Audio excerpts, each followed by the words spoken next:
Hi, Adebanji. Can you hear me?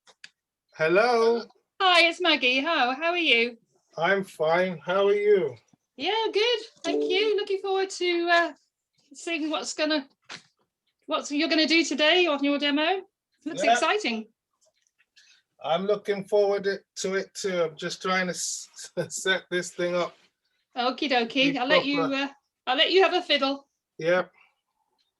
Thank you.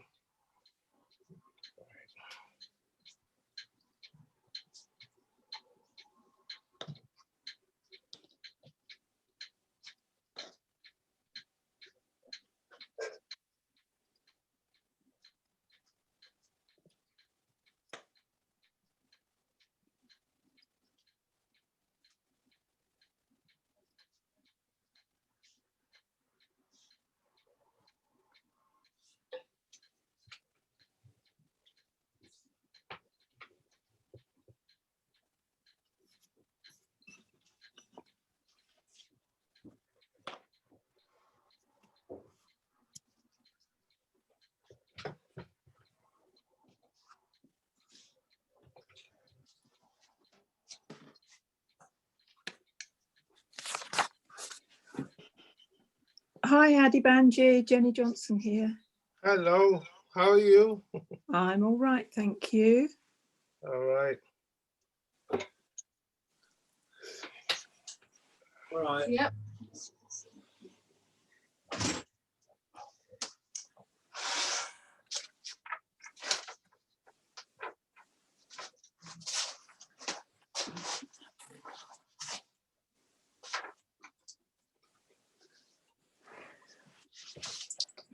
Are we able to have the painting bit a bit further over? Because we can see splendidly these. Oh, that's wonderful. No, perfect. Yep. Couldn't be better. Thank you very much. Yeah, I'm just trying my best to make sure that this works. That's looking great. Okay. I just need to make sure I'm well positioned.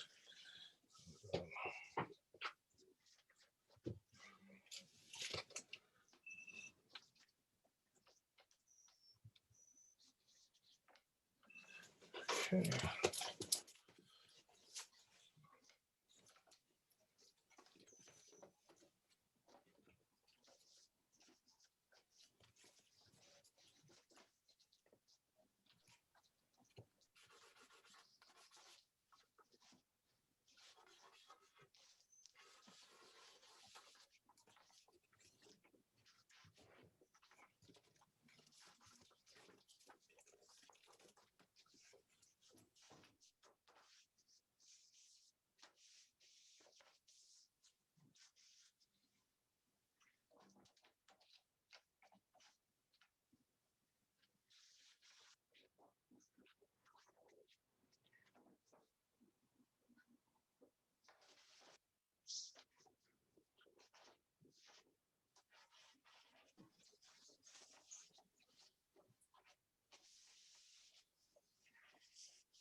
That picture's new.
There I am.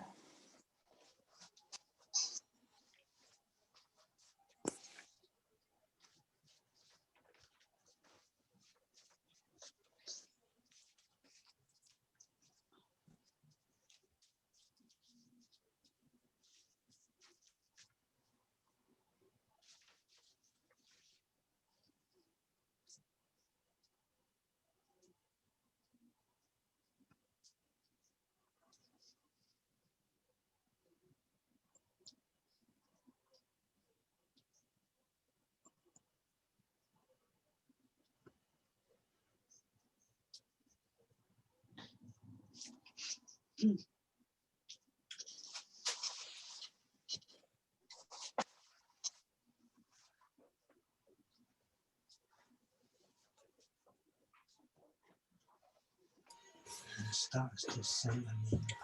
Victor Ambrose has died.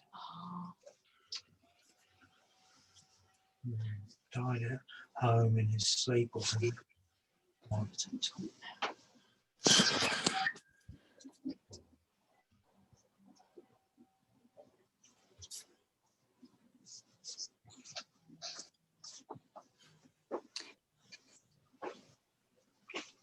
Another minute or so, I guess, Adebanji, and then Okay, it's not I'm quite ready. 1:30. I'm ready when you're ready, right? Okie dokie. I'll leave it another minute or so. We've got about how many? We've got 44 at the moment with participants. So another minute, and then perhaps we'll get started. Brilliant.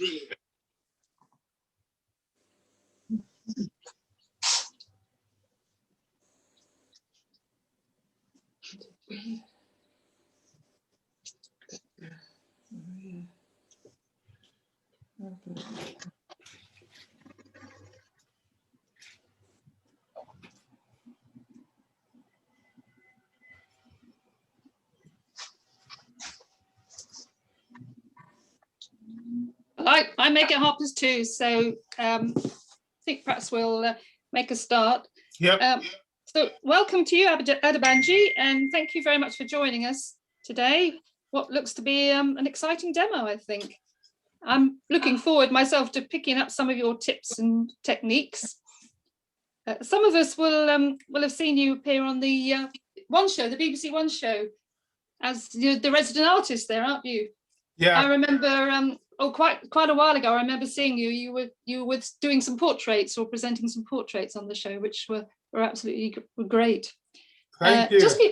Just before we get started, could I mention to everybody that I know that you like to work straight through Adebanji, don't you, without a break? Yeah. So we won't stop. So I guess everyone just cup of tea whenever you feel the need, really.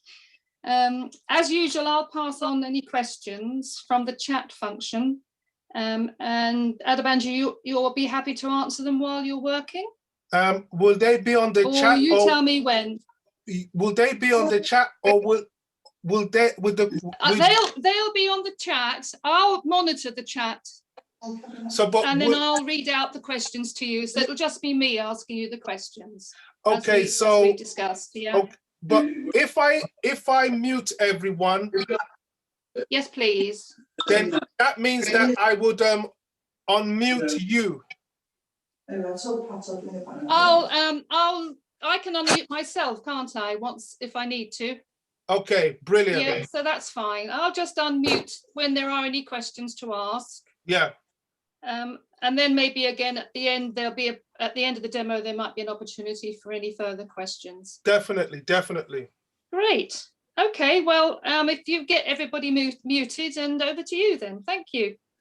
Okay, just before I start, before I mute everyone and things like that, I just want to go through what I'm going to do and how I'm going to go about it. And then once I've cleared that out of the way, then I'll mute everyone and then we can go proper. So, yes, I like to call myself the addictive sketcher.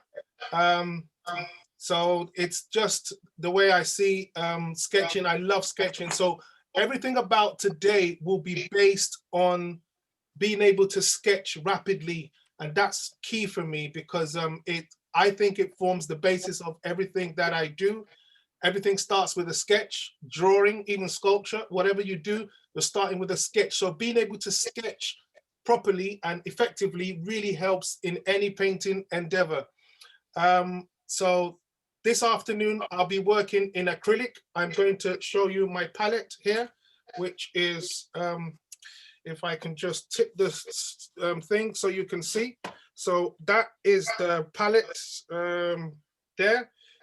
The colors I have in there are titanium white, lemon yellow, cadmium yellow, pale, cadmium yellow deep, yellow ochre, light red, alizarin crimson, cadmium red, burnt sienna. Okay, sorry, burnt sienna before cadmium red, alizarin crimson, ultramarine blue, cobalt blue, and viridian green.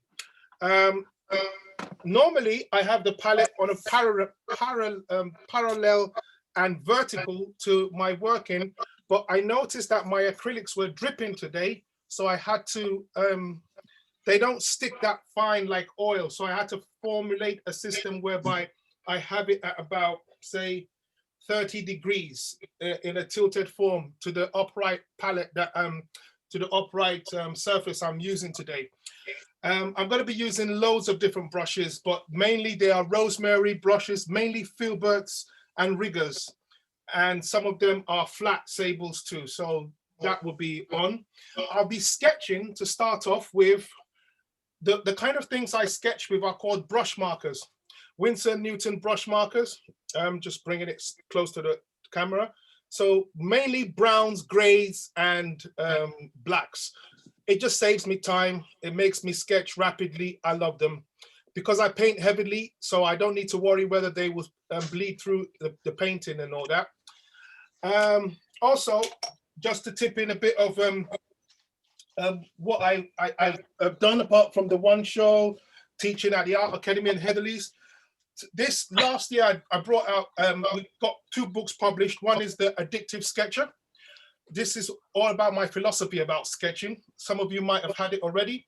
If not, it's a good time to get one or get a signed copy. And the other one is Addictive.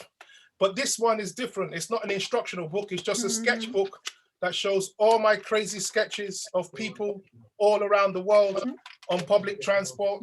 Just that crazy thing about sketching that consumes my whole life.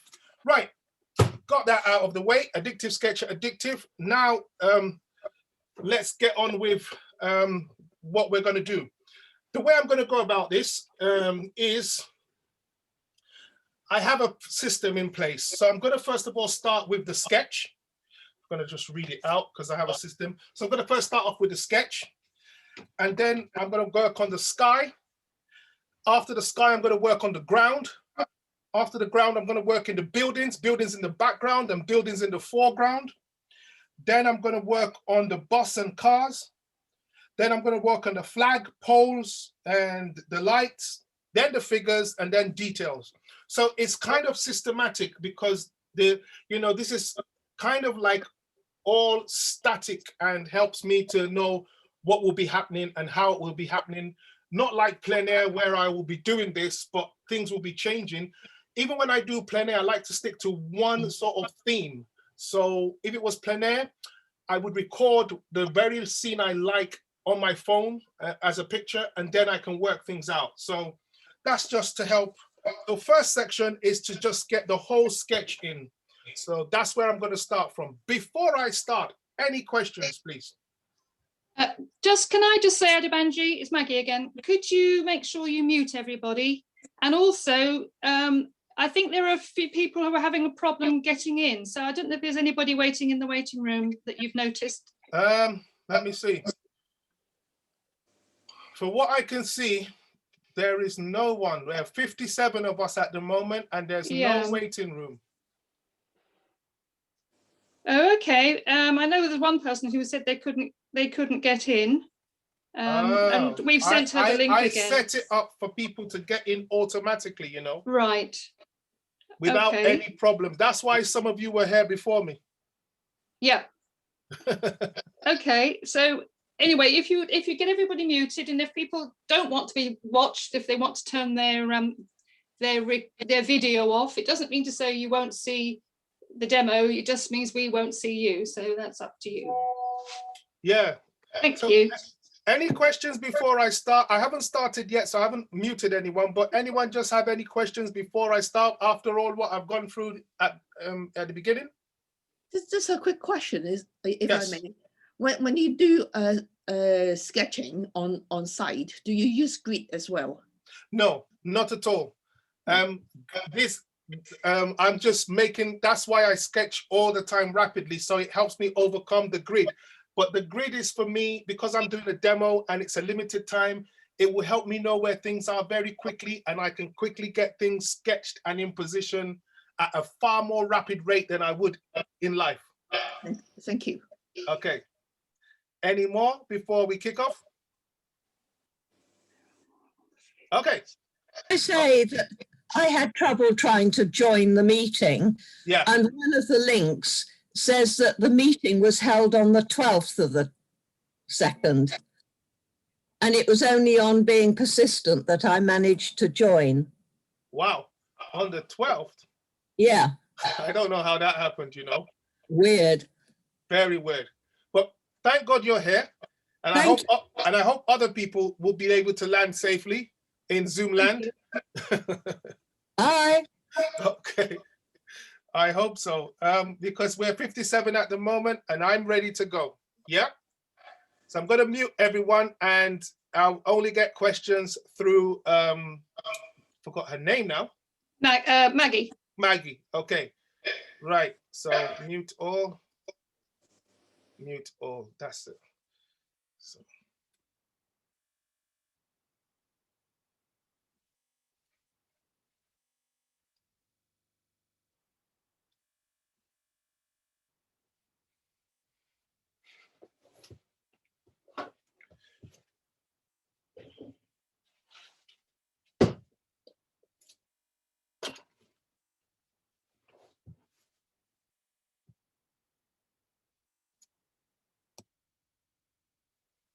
Okay, can everyone hear me? Just wave your hand if you can hear me, because my head won't show, but mostly my hand and painting hand would show. Oh, brilliant, good. So first thing is to get this thing sketched really quick and fast so I can crack on. And I'm going to start by using a Winsor & Newton brush marker, and this one, I think, let's try a color, a brownish color. This one is called henna, Henna. Okay. Woo. This is a bit difficult because I've got this so close, but I'm going to try my best to make it work. Right. So here we go. All right. So first thing is to get the building and all the elements in position. I'm going to slightly change the image and slightly flip it back because I would need this one to sketch, and it's quite hard for me at the moment because I want you to see everything. So hold on. I am just going to try something different. So if you don't mind, I'm gonna have to change this image to this one, which doesn't have the grids, but at least you can see what I'm painting from, which helps. And I would hold this one and I'll be in total control then. Right, so I hope that didn't disturb people that much to just change the image. I'm gonna keep on rocking and going on. So my first goal is to get the sketch in. I already have grid lines. I did send the grid image to you so that you could see it. So hopefully that would have helped people understand what I'm doing. So first, the building in, I'm gonna go almost like square to square, rectangle to rectangle, just getting things in. So first thing I notice is a building, lovely building on this side, beautiful long building. Can we have the picture on the main screen, please? Pardon? We have the picture as a main screen. We've just got pictures of all of us sitting here. We can't see the picture. Thank you so much. Ah, forgot that. Remove spotlight and then spotlight for everyone. Is this okay for everyone? Thanks for the reminder. Am I the big? That's fine. Thank you Am I very the much. big picture spotlighted now? Yes, that's the main picture is fine. I think maybe people might have had the gallery view on, but no, that should be fine now, I think. Is it okay? Thank you for for helping with that, because I forgot to make sure that I was enlarged out. So, but I think the main, I'm big for everyone now, right?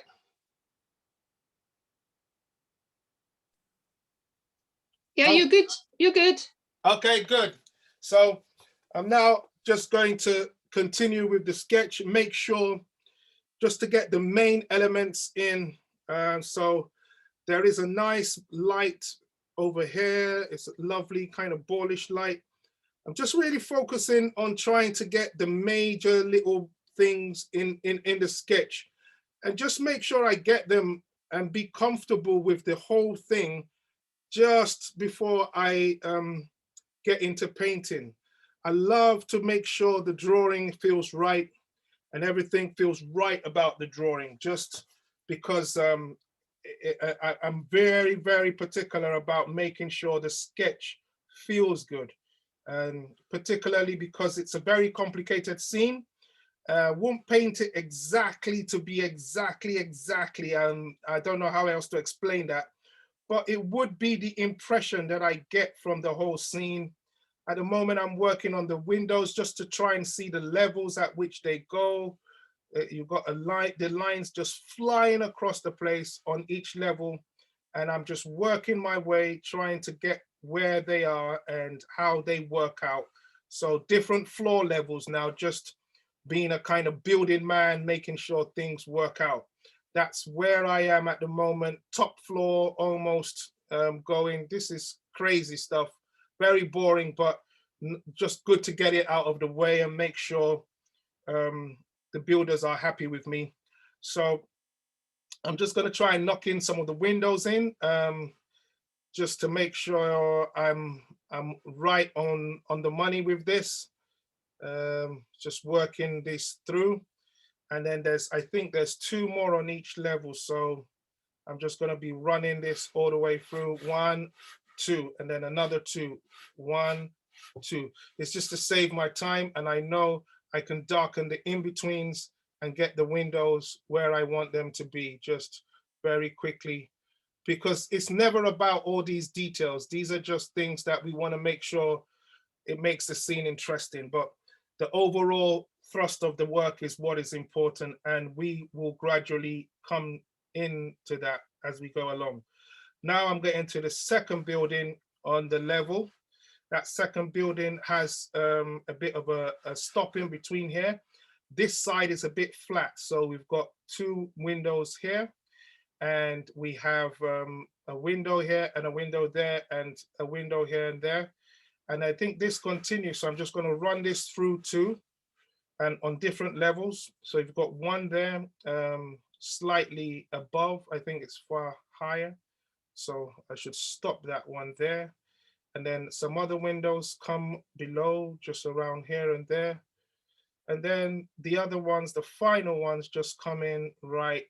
They're a bit longer and they come in around here, and then it stops. So that's kind of like building. And then there's a pole just around here. with a lovely bit of light just before we get here. Now I'm moving across, just slowly, steadily working on the angles, working on the format that I have, making sure things work out slow and steady. So now there's some buildings in the background. They're not that clear, and I'm not going to bother myself with too much of the detail. I know they exist. I know they're there. And they go with this kind of perspective line, and they go deeper within. So not much there. And there are some other buildings on this side with, windows on this side. So I'm just going to draw the levels of which they operate on. I think 1, 2, 3, and then I think we have the bus. So, but I'm trying to avoid going too much into the bus, but I can't avoid it now. I'm right where the bus is. And I'm just going straight into this slowly and steadily, just allowing the brush marker to do most of the work, because it's like a marker, but also a brush. Shadow under the bus. Straight line now for the bus. And then just before the end here, we have the line curve. There's like a curve in the line where it becomes a box, sort of. The bus almost takes on the form of a box. So that would be nice to have right there. And then the underneath of the bus, be a nice shadow it's got just from the corner. And then these swift lines that come through the levels of the bus, that just help the whole bus to feel right. And then right on the line 2, horizontal line 2, we then have this lovely bit of black sign. And then inside the bus, we have these other few bits, which I won't bother myself with that, but just the main overall shapes. There's a nice bus in here too. Sorry, not bus. This is the bus I'm doing itself. Just nice lines in there, and the tire, and then a stop. Overall, it's nice. The bus is here. We've got these lines coming across, just lovely bus in there. I think the bus really occupies a nice space in the thing I like. Then just on this side of the whole work, you've got a lovely car. This car is like a van. It just fills up the gaps. So you have these platforms, and then all of a sudden you have one kind of little sign, then a bus. Sorry, the top of the bus or the van. It's just like a van sort of thing. You've got the windows, and then somewhere in front, another kind of light, the tires, and then another tire in here, and a window just around here. So that van is just here. And then this area, I would say, is a bit here. It will be a bit dark. So I'm just going to fill up the darks there. Then there's a light. Then there's a shaft of a wall in between that breaks up the light. And I think there's a slight distance just between things, just little nuggets of stuff going on there. I think there's a pole in the middle here. We can darken that and just put that right there. And we can stop at that point. Now we go straight into some of the reflections. Just gonna, just push this in. We've got a line coming across from here, just a lovely line on the road. And we've got the lines, the word bus stop. It's not a major thing. I'm not really chuffed about putting it, but I think it would just help, the people who wrote it there to be happy that we can replicate it in some way. It's not going to help the painting any better or worse, but I just like a bit more reality in some way. So I'm just trying to push this in some small little way. Just because it catches some light, it's good. Now, because it catches light, it's nice and good. Let's just have it, in there. And then the breakaways, 1 breakaway, 2 breakaway, 3 breakaway, 4, just little things like that. We've got some highlights, and yeah, we've got these lines of the house, the build, like some, I think it goes a bit shady here. So I'm just going to put a shade in there. and it goes really dark in there. There's a lot of lines within the bus. Everything's just rooted in a sketch. Let's just leave that there. I would say almost 1/2 of the painting is almost sketched and done. We just need to get the flags in. So we've got the Union Jack right here. It just flanks its way over here. I think just an angle, just a kind of triangle sorts itself out. You've got the Union Jack, the red, striking red in between there, and just something to just show. And underneath, we then have these other flags, which is typical of the Ritz because it's an international company, well known for its hotels, I think all over the world, if I'm not mistaken. I don't know, maybe I'm not saying the truth here, but you know, they've got these flags, mostly the Union Jack. And then this gives birth to, because they all fly down, they kind of all fly like, you know, 1, 2, 3, all flying down. And then just as they fly down, it gives us birth to the side of the main building, the building in the foreground, which is just around there. Like you see the side of it. It doesn't show that much. I'm just flicking some things that appear on the side, breaking them out down into sketch form, because that's always my goal, to break them down into sketch form and let them just live. The next bit is to fly this part down and then start thinking about the other bus in the distance, because there's all these there's these nice Christmassy things up in the air, but I want to avoid that at the moment. Just stick to the main thing. So let's get where there's a car in front. There's a big highlight then, but I know the level of the car is more important. So it's got tires, it's got lights in front, and then we've got the bus that just comes in somewhere around here, just somewhere around here. It just shows up, a lovely, lovely bus. And then I think the building then comes in from the side. So the bus, you can see the angle at which it comes in from the side, and then the building then comes at an angle straight, whoa, yeah, let's get this right. The building comes at an angle right there, and that leads to the a major pole. So just where this building comes in, you've got a line somewhere here, and then a major pole. I'm not using a ruler. I'm just going to go freedom here and strike that pole right down to the bottom. This is what leads us to get in some of the road effects. So you've got another kind of thing, which is the bus stop one. I think it flanks itself in between here. All these little tiny nuggety things are not the key, but they just add to the whole beauty of the whole thing, you know? So I'm not gonna avoid them. I could do without them, but they're all part of this lovely piece that is typical of London in the night. And this is me at Green Park Station. I'm standing waiting for that bus, that 22 bus, to take me from Green Park to Chelsea, where my studio is. So it's an often thing, me standing here just waiting for the bus and feeling all the cold in this wintry evening. But nobody knows that, you know, I'm going to replicate this one day, because I'm constantly looking for material. So there's never a boring day. I'm always looking for material to paint, and this is one of them. Right, so there's a nice sign of the bus thing there.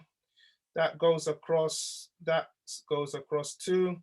And then we have a shaft right here, which builds on the layer for the upper floor of the Ritz there. And this leads us to more of the Ritz, which shows up here. There is a kind of, I would call it a long kind of these moldings around here, which is well, it's there in the dark, so we're just going to capture the shape of it. And then just beside here is a place where they sell papers. It's closed because it's in the evening, but it helps the design of the work just to fit in lovely in a sense, in a nice sense. And then all this is almost completely dark here. Everything here is almost completely dark. You see a bit of blue in there, but this will be nicely treated dark. Then all that reflection happens. You get reflection from it. And we now bounce back to the Ritz itself and get some of the moldings. There's a nice kind of head, funny old head in here. And then I'm going to rule this line straight on and get a bit of the top stuff going on here. So there's a kind of like, I think it's someone's balcony or someone's off one of the rooms on top there. And it just has these lines going through. They're lines that go through it, you know, it catches light. That will be interesting later on. No need to worry about that now. But the main thing is these lights here and these lights here, they're nice. We can put those in and stuff. And a line about two or three lines across. So you can see how the sketch is progressing. I'm looking at it and it's just progressing along the way. Can I interrupt you, Adebanji? Yes. Somebody has asked, what paper or canvas are you using, please? So I'm using an MDF 16 by 12, MDF. Wood, like these kind of, what do they call them? It's like a fake wood, but very light wood, very thin. This is what it would look like. And I've put in a wash of after really giving it a good gesso of about 4 levels, then I mixed an acrylic mixture of white, yellow ochre, cadmium red, and burnt sienna, just to have this pale sort of pink, which might peek through at the end of the painting. I think it would look interesting. I hope that helps with the answer. Thank you. Yep, thank you. And then all this is shadow, shadow, shadow, shadow. And then we have these lovely architectural lines going across there, going across there, going across there, going across. Just beauty. I mean, if I wasn't an artist, I'd be an architect. I just love buildings, not the detail in it, but just how they must have taken all the care to just really get this and, you know, get it on the level they have here. So I'm just trying my best building this up. There's some decorations over here. The Ritz itself is written in white. So I'm going to take a Posca pen, which is a Posca pen in white. These Posca pens are lovely paint pens, and I'm going to use it to inscribe that Ritz right from the start in white. I don't want to use the marker. Oops, that's not working. Let me look for one that works, hopefully. Could you repeat the name, please, Adebanji? Posca, yeah. So I'm going to bring it so close to the camera. Posca, P-O-S-C-A. It's a paint marker. Thank you. All right. Don't you have to shake that a lot before it writes? I found that very difficult, the Bosch pen. Pardon? The Bosch pen, I find them very difficult to write because you have to shake them all the time. I know, and that's what I'm doing at the moment, but hopefully we'll get some marks today because they are difficult, but some people have actually mastered them. And I'm going to try to do that today. So let's see. So what you do is you shake it like this horizontally, and then you start tipping it down on the surface like this. And then the ink starts to flow. So hopefully, let's try and write the Ritz very quickly. Okay. Yeah, it's beginning to be stubborn, but it's better than nothing. So just gonna try my best and get that. If not, I'm just gonna get a colored white pencil. I just want to make sure the Ritz is written in white to start off with. That's proven not working, so I'm gonna use my white colored pencil. Hopefully this will do the trick. So here we go. This helps a bit, not as effective as I thought the Posca would be, but just a white colored pencil just to help write the Ritz in there. And then I can actually try it in acrylic. Maybe I'll just do it in acrylic because it's not oil, it dries fast. So I'm just gonna get a thin brush and just whittle it down. We'll get a really nice thin one. Yep. Okay, let's just do this in the simplest of form. Oh, good. So just make sure I get this in now. And yeah, I think the acrylic itself has been more effective to do what I wanted to do with it. So just to get the written in white, I just want it to be already in the white zone of things, just, you know, prepared and ready.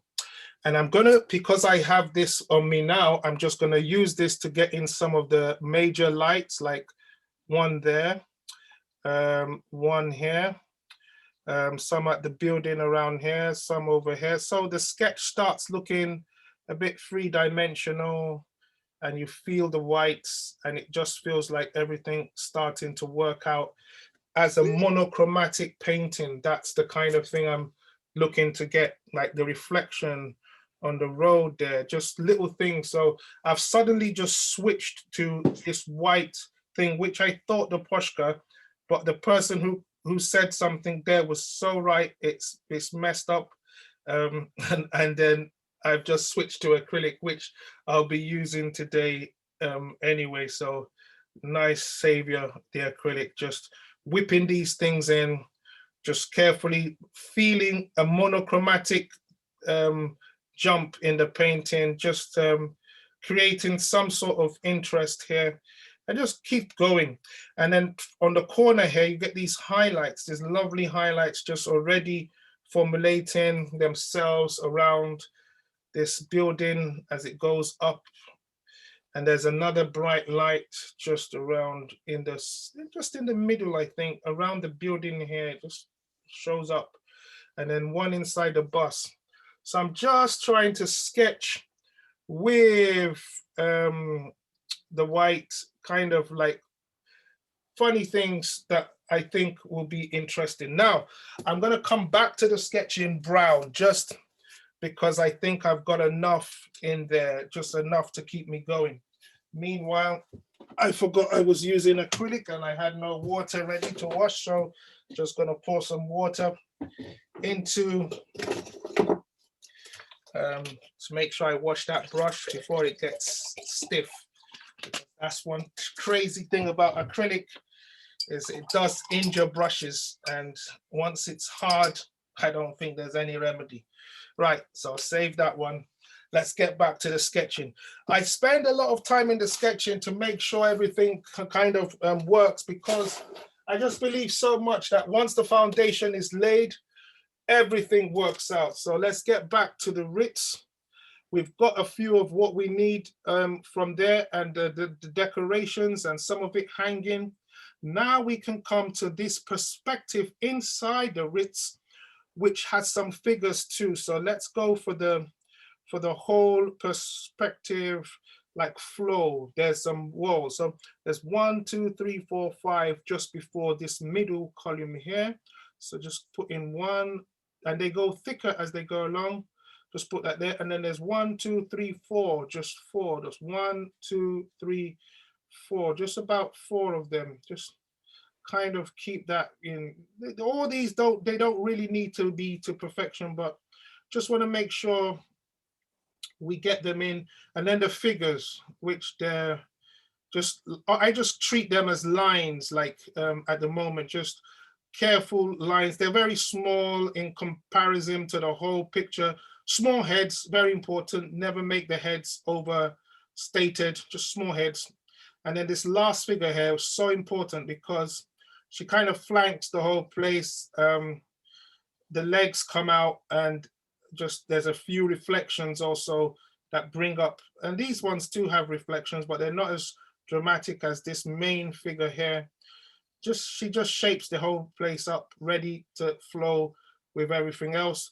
And then I'm going to bring back the light with the white brush again to the insides of those the areas. So there's one lovely one there, one here, another one in the middle there. These are just the lights, the lovely yellow lights, but I'm just making it monochromatic, just putting them in as just one light tone. It just prepares me for what's ahead. And there's a few reflections on the floor, just in some places. On the bin, there is some a nice reflection on the side of it there. And maybe in the lights here and there. And then another thing here, and then this sculptural head catches some light. Apart from that, I think, whoa, we're done with the sketch, I think. So, whoa, that was grueling. Whoa. Talk about the pressure in that. Oh, to get that sketch. Oh, some perspective lines from the bin. Right, one there. Some come down, you know, just pavement stuff. You don't want to overwork anything here. Just keep it simple. Now I'm going to sketch with a darker marker just to bring out some of the darks, because I've got a lot of the color I want in there. I'm just going to work with a darker one now. Hopefully I can get a darker tone. I'm looking for like a C4. It's not that dark, but it's at least it's darker than the brown. So let's go. Very, very quickly, just blocking the sky. It starts looking monochromatic and it makes us feel we're on the ball. So here we go. Just with a C, this one is a cool gray number 4, a cool gray number 4 of the brush marker. It just helps me start feeling the painting, like from, you know, it just makes me start thinking that things are going to happen, even though nothing's happening at the moment and there's a lot of pressure, but just makes me feel happy that, oh, some colors actually coming into this. There's life happening there. Ooh. So I kind of used another color to build this whole thing up, and it starts to take some crazy shape, I would say. Just little by little, we're beginning to feel some tones in it. And I quickly do this because I don't need to expend the acrylic at the moment, just working the sketch, everything to make sure the sketch feels good. And there's some nice perspective lines here. Go crazy across, and then there, and then here. Some of the things on the bust side and that, and then just the figures, some more there. Under here, I think this is running out. Gonna look for another one. They're all running out, that would be crazy. But maybe if I can get a darker brown or a darker black. Okay, let me use the brush side of this. Oh, good. So I'm just using the, not the brush side, but the chisel side of a pro marker here. This is a pro marker. It's not the one I normally advise, but because I've run out of my brush markers, I'm using the pro marker. The pro marker is a bit stiff, but it's my only hope now, just to make sure that this actually has some real dark tones, because my brush marker has run out. And I'm just looking for solutions here. Hopefully I can make this work before further trouble. Right, so that's okay. And then let's get these figures. Just the small heads, so important. The heads are on the same level. Always remember that. Having the heads on the same level is so important. And I'm just running this through, seeing the figures. Like, I just love to create these small figures. Like, there's no pressure on getting them exactly how they are, but as far as you can get some movement, overall movement, and make them feel like they are interesting, and no big heads. I think that's my rule. Like I said, I was going to write an article in the art magazine, putting figures into an urban painting. Just want to make sure that they don't look big. The heads don't look big. And then you notice that the rest of the figures, all you need is just to feel some movement. That's all. It's not a biggie. Not something that you need to labor on, because once you start laboring in it, then it starts to play up, and it wants to overstate itself and start messing up. And figures can ruin a painting. That's why a lot of people don't put them in. But if you can get them right, wow, it can really help a painting, really add life to it, and really make the painting kind of a winner in the end. So good one to have there. Just trying to get some more darks in the sketch. Spend a lot of time on the sketch, but this is just because I know it will help the whole painting in the end, and just make things easier for me when we get into proper painting, so to speak. All what we're doing now is just making sure the sketch is feeling right and works right and feels good. And once I can be happy here, oh, the rest of this will be good. So let's just keep going with the sketch as much as we can get in, and hopefully it will all come together in the end. So great.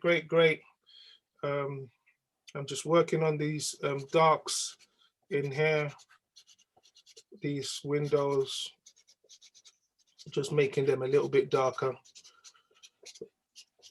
It's funny enough, I'm going to cover all this, and people say, so why bother? I'm like, it just gives me a little bit more confidence to know that I've put it there and I can get it back.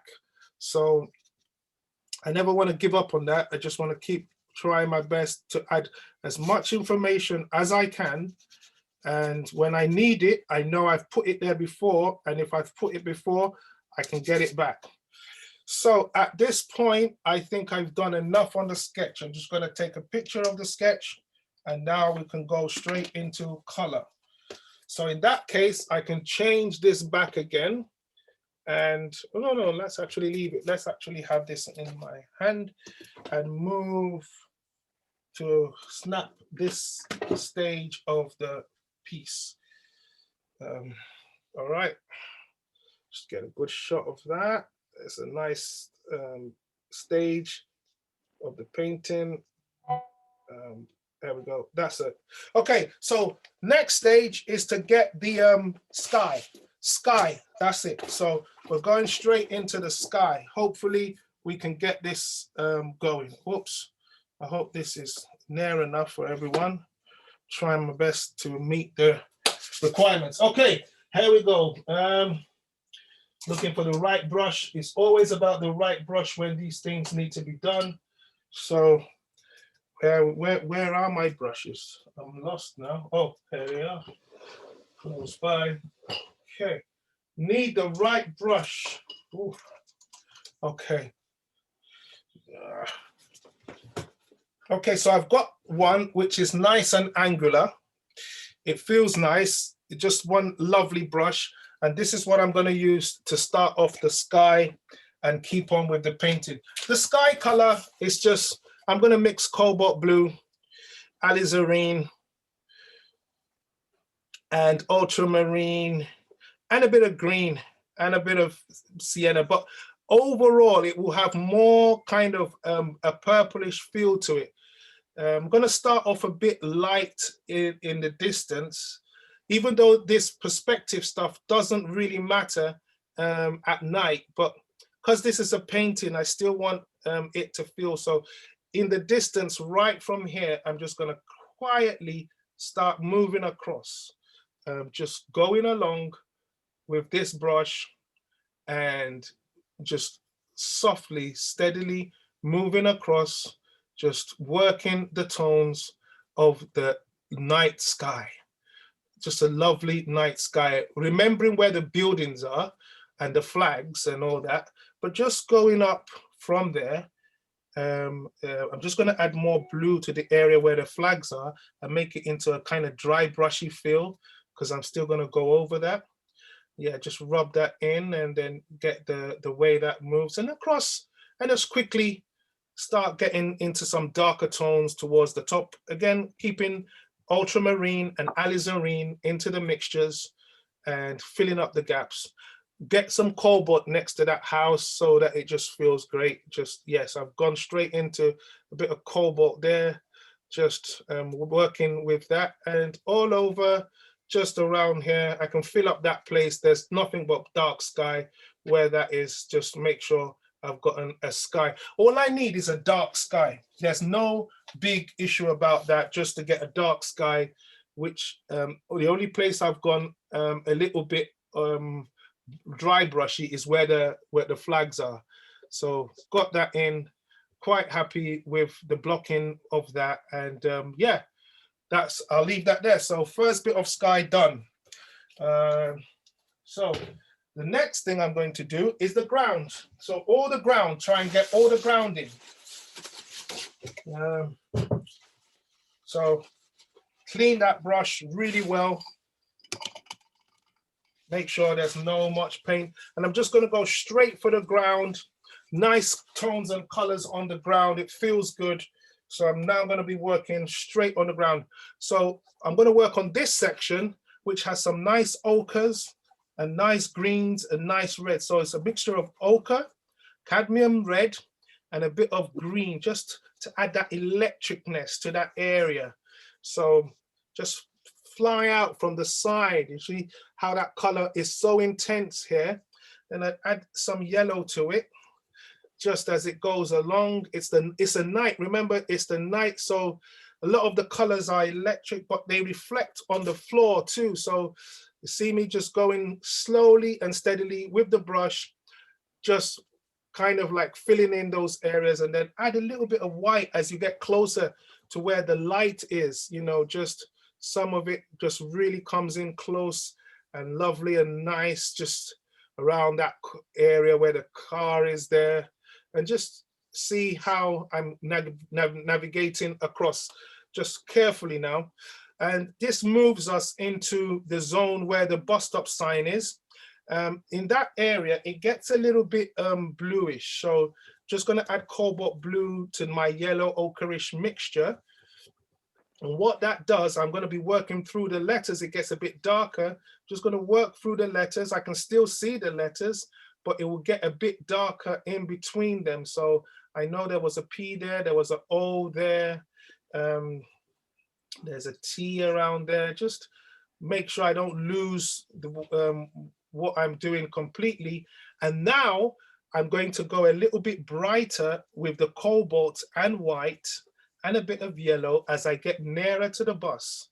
So as I get nearer to the bus, it just almost, because I'm going to put some highlights there, it just starts preparing me on the ground. And then I just move away again with some, let the cobalt and the yellow start mixing together.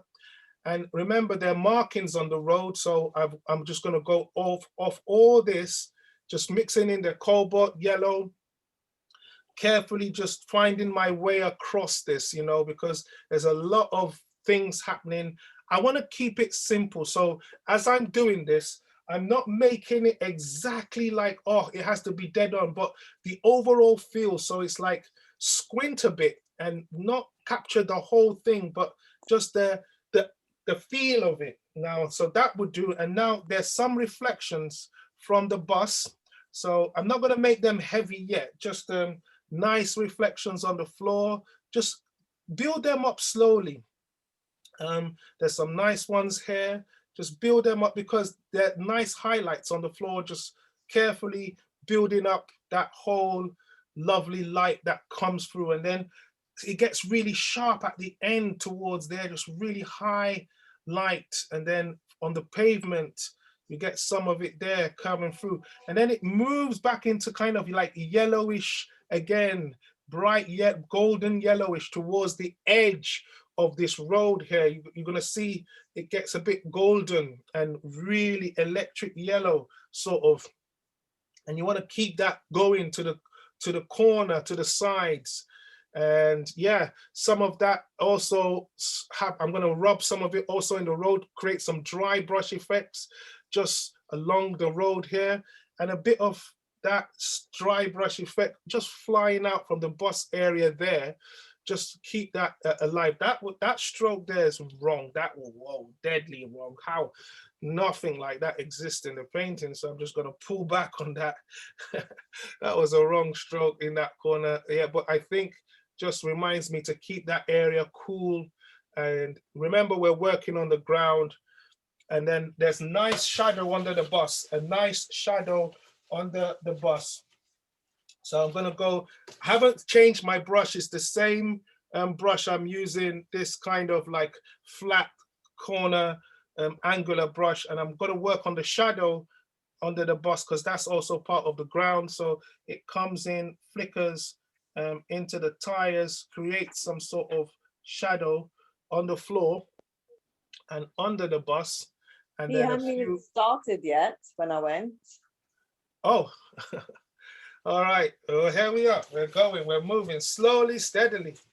So that's the ground sort of in that area. I'm going to do with a smaller brush now some of the marks on the floor of the marks of the brush, the bus stop. Yeah, so that's what I'm going for now. So I'm going to yellow, just little marks here and there, like the bus stop area. So not overstating it. That's the key thing.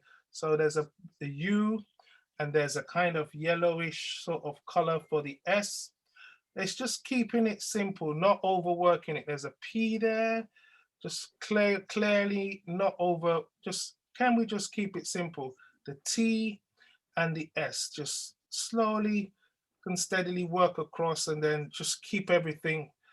There's some highlights though on some of the letters, like a highlight on the U, very strong one, and the B just really gets some highlights. The S here is really highlighted, and that, and then we get some more highlights which I would just slowly include from on the ground level, just carefully building up, which will make sense later on, but let's just start hammering those strokes. And remember, this is all the ground. We're just trying to make the ground as interesting as possible.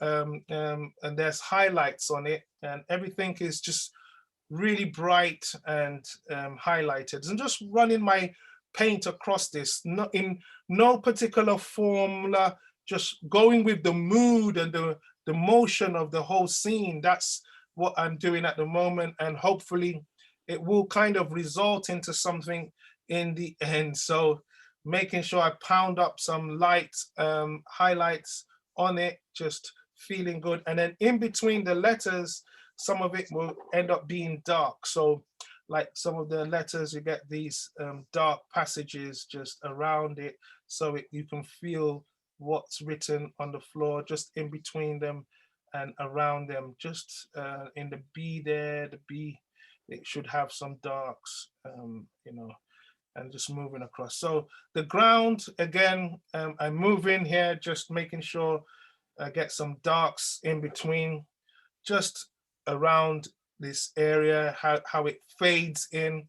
So this is the whole road as it curves, you know, and there's a lot of highlights and things. So I'm just keeping that simple. Then I get to where the car is.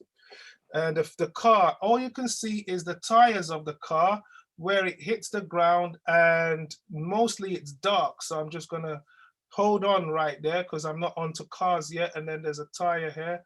Just leave that all over. This should be dark.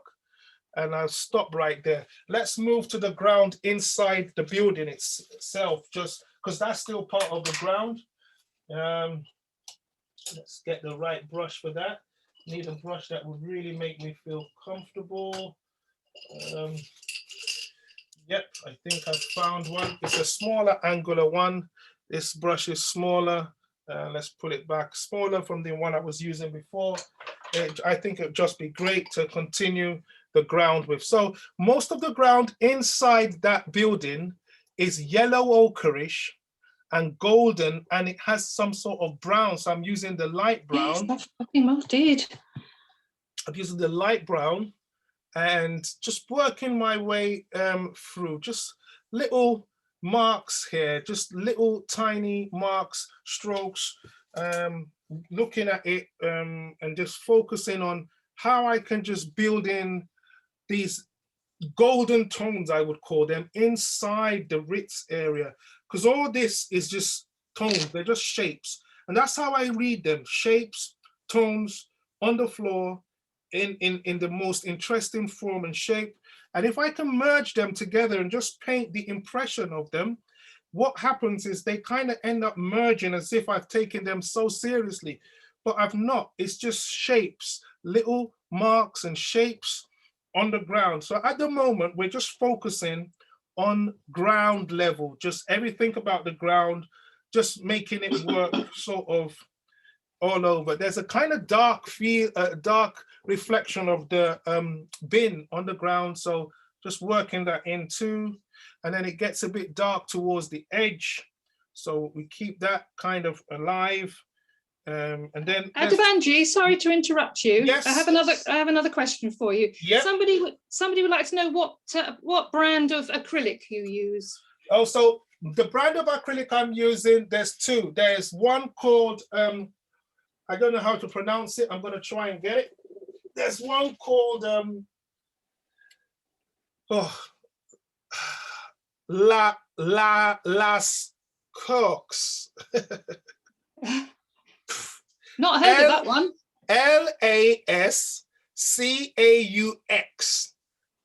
And the other one is easy, Winsor and Newton. So it's a mixture of that LA whatever and Winsor and Newton. Great, thanks. All right, okay.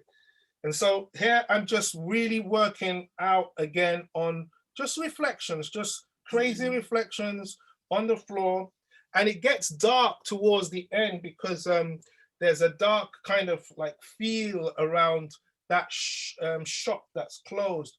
But we want to not keep it only dark. We want to mix it up with some other red colors and yellows. So even in that dark area, we have some variations of the dark. Always vary the reflections. Never keep anything just in one mold of dark. You know, it just helps the whole thing to feel interesting. And in making that happen, it will have a nice effect on the whole painting. Then the reflection of the figures, some of those figures, they cast reflections onto the street.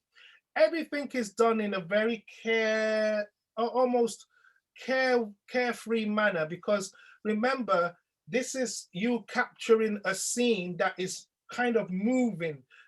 We're not trying to nail everything to the core, but if you can capture that, then the whole work has this kind of energetic feel to it in the end. And that's the key thing that I'm looking for in when I'm painting scenes like this. It's never the real thing, but at the end of the day, if it's all done in the right way and shape and form, it should create the vibration that we are looking for. That's just working on the ground. So you can see me working on the ground, just piling in those colors, warm colors inside and outside the Ritz.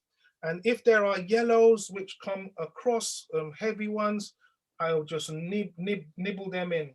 So just working on that so far, getting the ground done, and hopefully at one point I can stop this and move to the next stage of things, but still working that out. There's a lot to be done.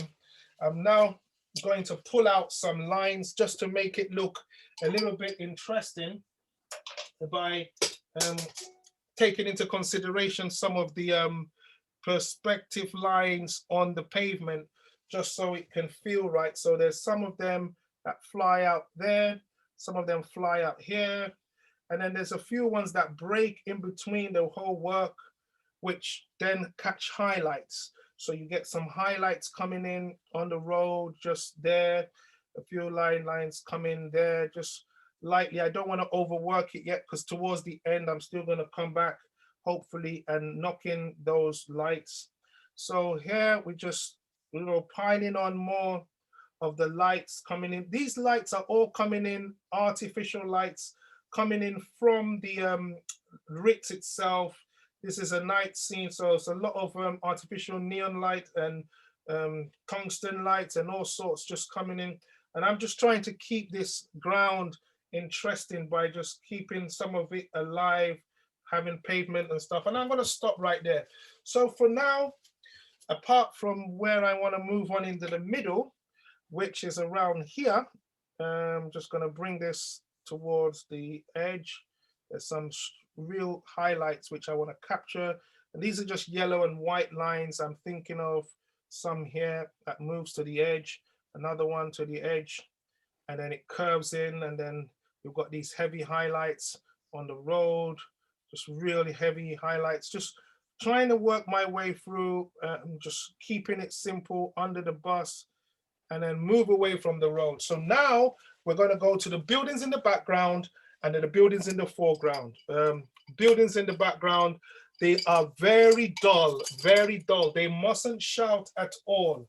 So I'm going to mix yellow ochre just with some alizarin, yellow ochre with some alizarin, just really get some, and it's a kind of like dead gray, and just work in between the building. So just in between the building, you don't want it to shout that much, just having some sort of working it in between. And then I think it's lighter towards the bottom. So I'm just gonna go a little bit light towards the bottom. So you see, working on the building, just in the distance, just filling in those gaps. I'm just gonna fill in as much as the pink I can cover. Just make sure that none of it shouts. Just make sure everything just gets covered up, because it's the night. So none of those buildings really have, should be very much like bright. I'm gonna mix some blue into this other one just to vary it. They're all kind of like the same color in that area.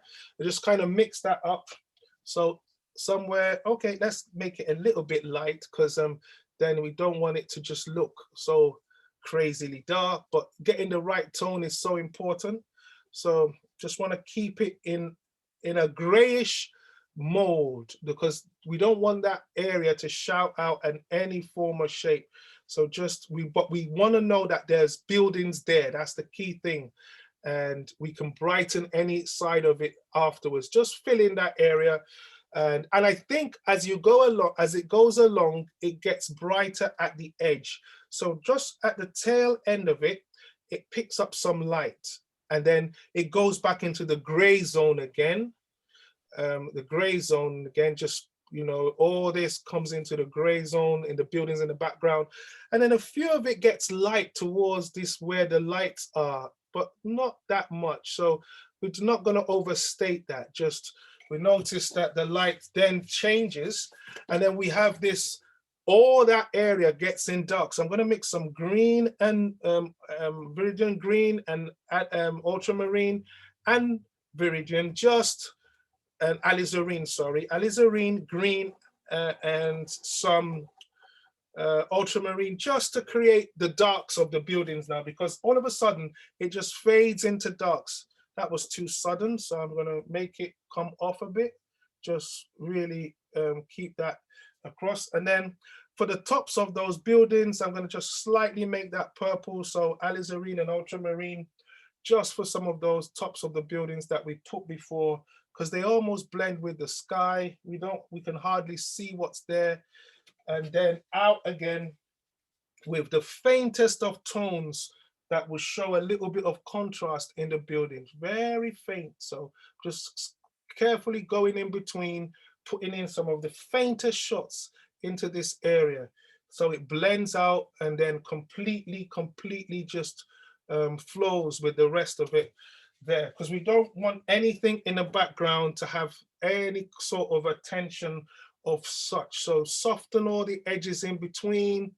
That just all molds into the dark sky, just molds in. And I'm just going to come back to some of the edges on the sky.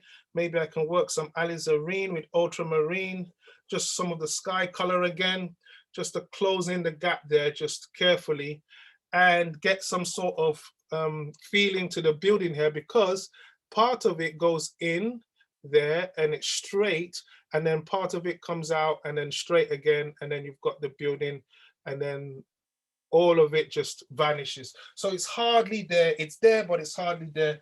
So we can leave that. Now we're going for the windows on that building.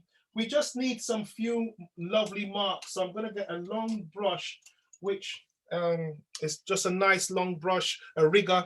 And I'm just going to put those windows in just to quickly show that the buildings have some sort of formula to them. I'm going to move this off away a bit so I can have some space to do this just inside here. So I know where I put them before. And remember I said, because I've put them before, I can put them again. So I'm just gonna go right through and knock them in where I think they should be. Just so carefully and not with any sort of structure, because they're not the key thing in the whole thing. It's just making sure that the window man doesn't get annoyed that we didn't remember to put in that, and just make sure. So there's a lot of windows in here, one there, one there, one there, one there, one there. Just put these in very lightly, just not overwork them. And there's some of that same, okay, there's a pole there. Let's just put in that pole. But there's some of those windows again to the side, just lovely bits of windows, and it fades, all that fades. So in the background, some way or the other, we've been able to get some lines. And then just where the windows are, we're just going to fill in some lines just to feel like they are in the right position, just clearly. Okay, we're going to leave the building, but before we leave that side of the building, I've had to move in. I'm going to move back, please, just because of the space I've got. Never had this thing so close. So just making sure that I can get this thing in a way, and then I'll move back. So yeah, and then there's a light inside that building where we put the white before. I'm just going to go for a more yellowish color in between there. There's some light showing in there, just little nuggets of light in there, just put them in. And another nugget of light in there, a bit yellowish light, so pounding on a lot of yellow in between just to show the light. And then some lights show up on the buildings, inside the on the windows. I think some of it shows up there, and then another parts of it there and there.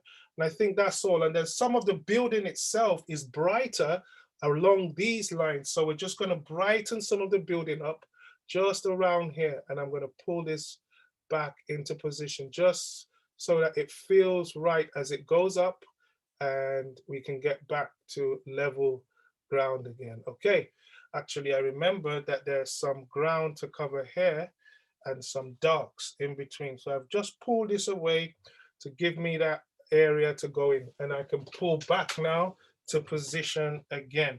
Now we're going to go to this building. So that's just the impression. I want you to know how easy to make something in an impressionistic way without overworking it, because they're not the key elements.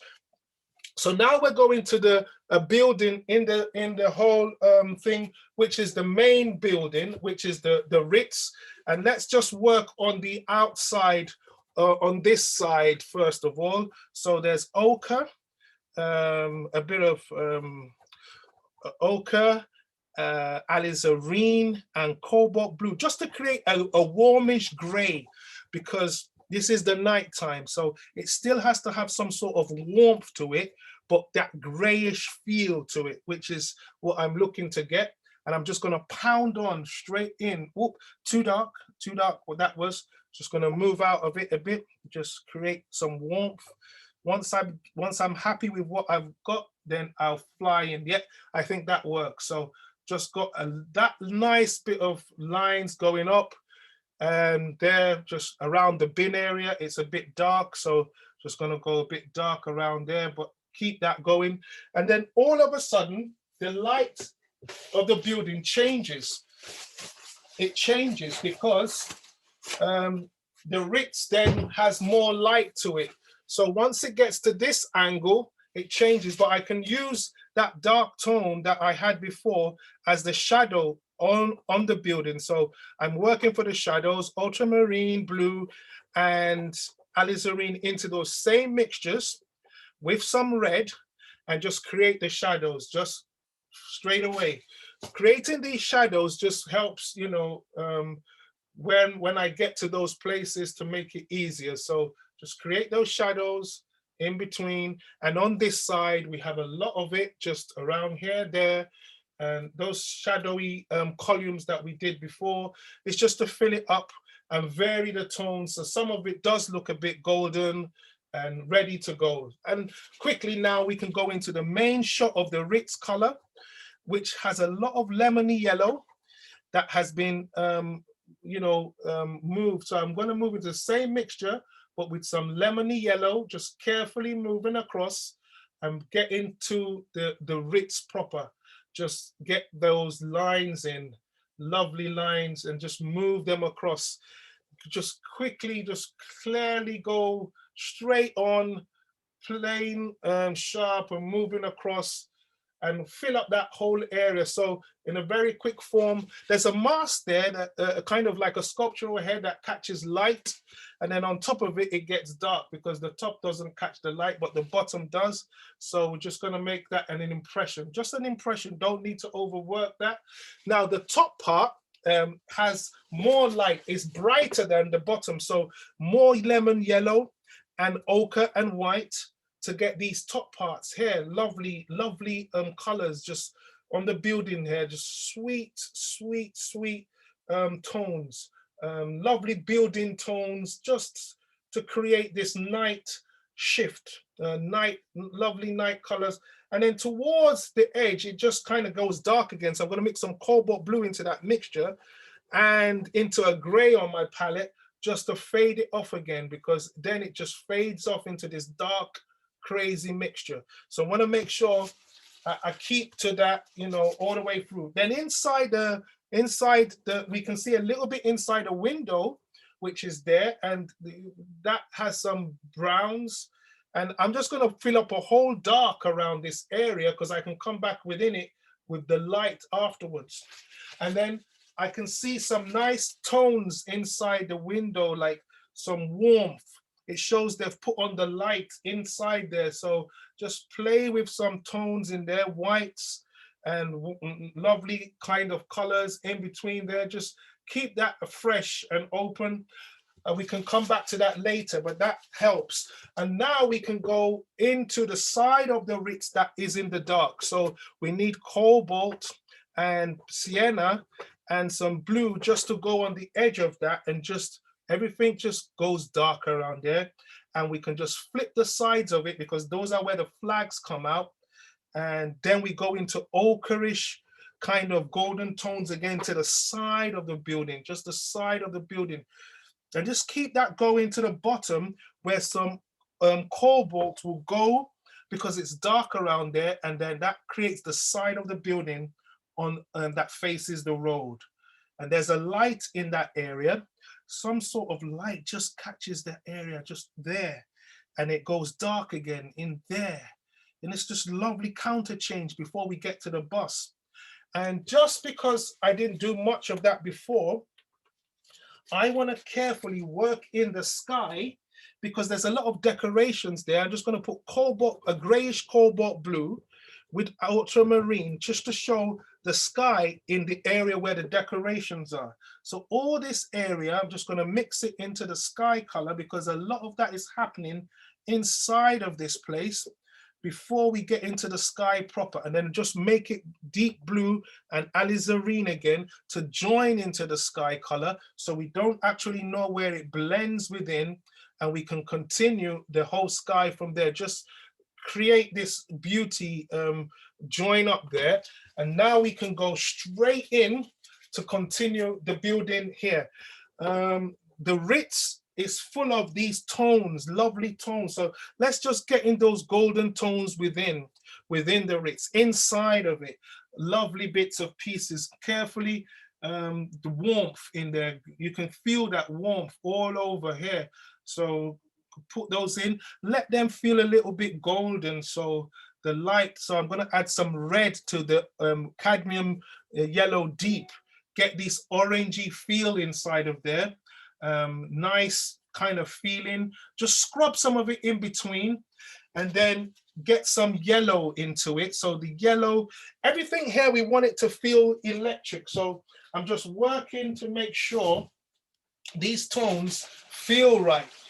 It's a crazy game when you're doing it in an impressionistic way, but it's worth it because in the end, you get these variations. So some of it comes out light, and I'm looking through, nothing is detailed. If you have this picture, you're going to get crazy about, oh, there's so much detail he's avoiding, because I'm just going for the overall effect, which is very the kind of style I love to work in, because you don't belabor stuff, you don't get overly careful with stuff. You can avoid getting careful with stuff, but still get the effect. So now I'm going to go between the Ritz letters with this kind of goldenish color to show some glow, and then go back with it with a light tone. So within the letters, let's just go in between those Ritz letters and carefully go through it. Just carefully in between the Ritz. Just make sure that we've got some sort of feeling of warmth in between before we come back to it. So yeah, just leave that there, and then lovely, and then come with some strong tones now.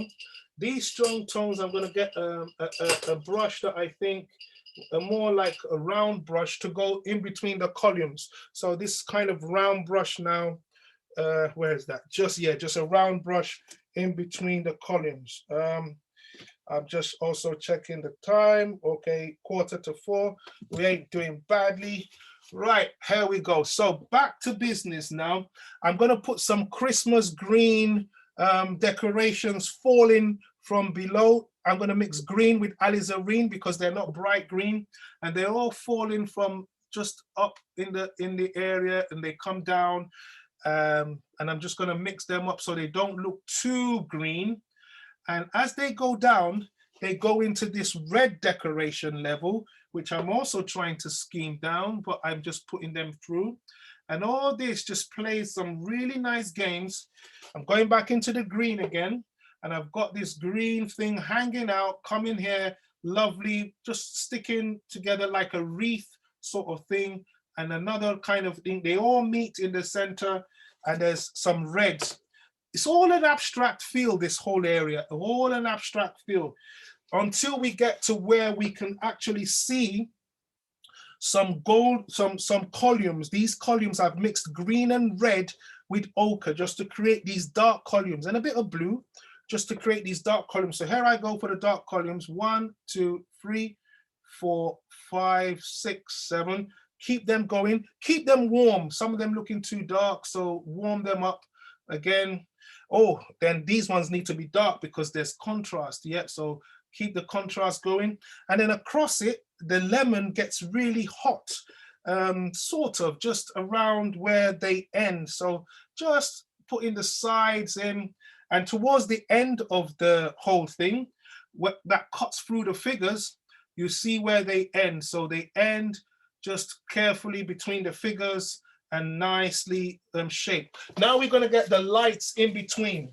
There's some nice lemon yellow lights, artificial lights coming. So I've really pounded into lemon yellow and white to really get these in a one stroke manner.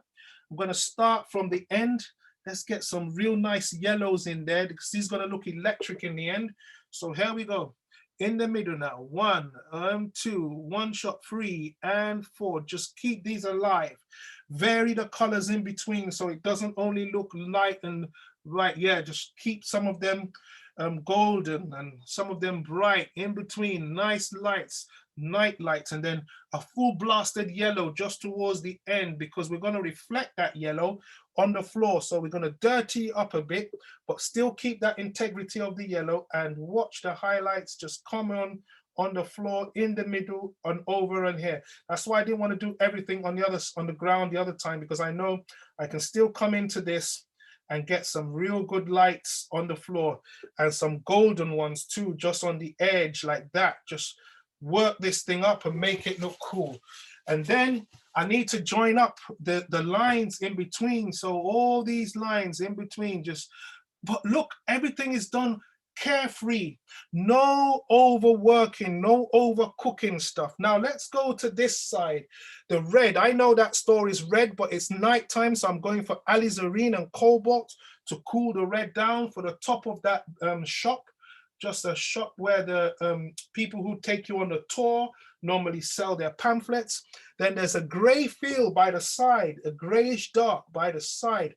then it gets really dark. So I go for ultramarine, I go for alizarin, I go for burnt sienna, and a lot of ultramarine and viridian, just to create a whole crazy, dirty, old, dark color, which will just fill in this whole area here. Boom, creates contrast straight away. Boom, boom, boom, straight away, bang, bang, bang. Then all over, you just see the contrast start coming through, create that rooftop experience there. And now we can get some lines into that building that are what I call some lovely column lines. It's just that crazy, lovely bit of architecture again, which I find really interesting. I'm not going to go dark to start off with. On the Ritz, you can see it come in here. I'm just going to go on the angles and really just pile them on carefully. Let it catch some light as it goes along. Hopefully, the light that it captures will help the scene to look, the thing to look interesting, because you don't want it all to be dark. And then there's some light shapes that it captures to the side and to the side here and open up. And then there's some darks just to show the columns inside that Ritz. Everything here is almost in abstract form. Want to keep this alive and kicking. Now let's go back inside the decorations, just all that crazy decoration. We want to start putting in all the Christmas decorations. Madness here. Just stop, ding, ding, dang, dang, dang. All these kind of happy times. You know, it's so depressing when they come down, but you know, when they're up, it keeps your spirits high. We're just doing a lot of them around here, a lot of them just enough to keep this thing happy and alive. Just, oh, can we just flatter and splatter and just make this so interesting? But you know, because it's a demo, we hardly have the time, but you know what I mean, trying to make it work. Then that sculptural feel, the sculptural thing around here just captures some real nice light. So we're just gonna go into some of those golden yellows and capture that, and then go into some eyes, just little nuggety things that matter, just over a board and make it look interesting there. And then over, and then the Ritz thing needs to really be bright now, because we can go into that with some real golden yellow, just really capture that. So here we go with the T, go straight in with the H, go straight in. This is pure neon now, so I can go in crazy now. No need to work on and be careful, just go in 1 shot, 2 shot, 3 and down, and come back in here with capture more of this lovely bright color and just pound it on. You can see how it looks so thick and luscious. We don't mind, we just want to capture a bright sign that shines all the way through, and that's all. We got that in there. And just to capture the warmth within the letters, I'm just going to go through like inside that inside the R there, just to capture that. And some inside some of the letters, just to make sure they stand out, like the E just stand out, and there, this, all this, they don't really matter, but you know what? It just adds a little bit of spice to the area. Now we can move to the top again. We got these lovely lights on the corner over there. We put in these lovely lights, just blaze them and work these. And then remember when we said we put a dark in there, because we could end up putting some lights in between. So I'm just going to put some kind of like banisters in between the darks, just to create the what I missed out before. So just simple strokes in between, 1, 2, 3, 4, 5, and a 6, and then a line to really show that one that catches the light on the top, like 1 shot line there. And then towards the end, it's faded, so the green can't be that heavy. And these ones just go in 1 stroke, 1 stroke, 1 stroke, 1 stroke, 1 stroke, a stroke, and then level it with ochre, because that creates a barrier line there and creates a middle line in between. And I can go in with some white on the ochreish green and just fill up the areas around that, just fill up the areas around that, knowing fully that we've got some nice feel to this whole area.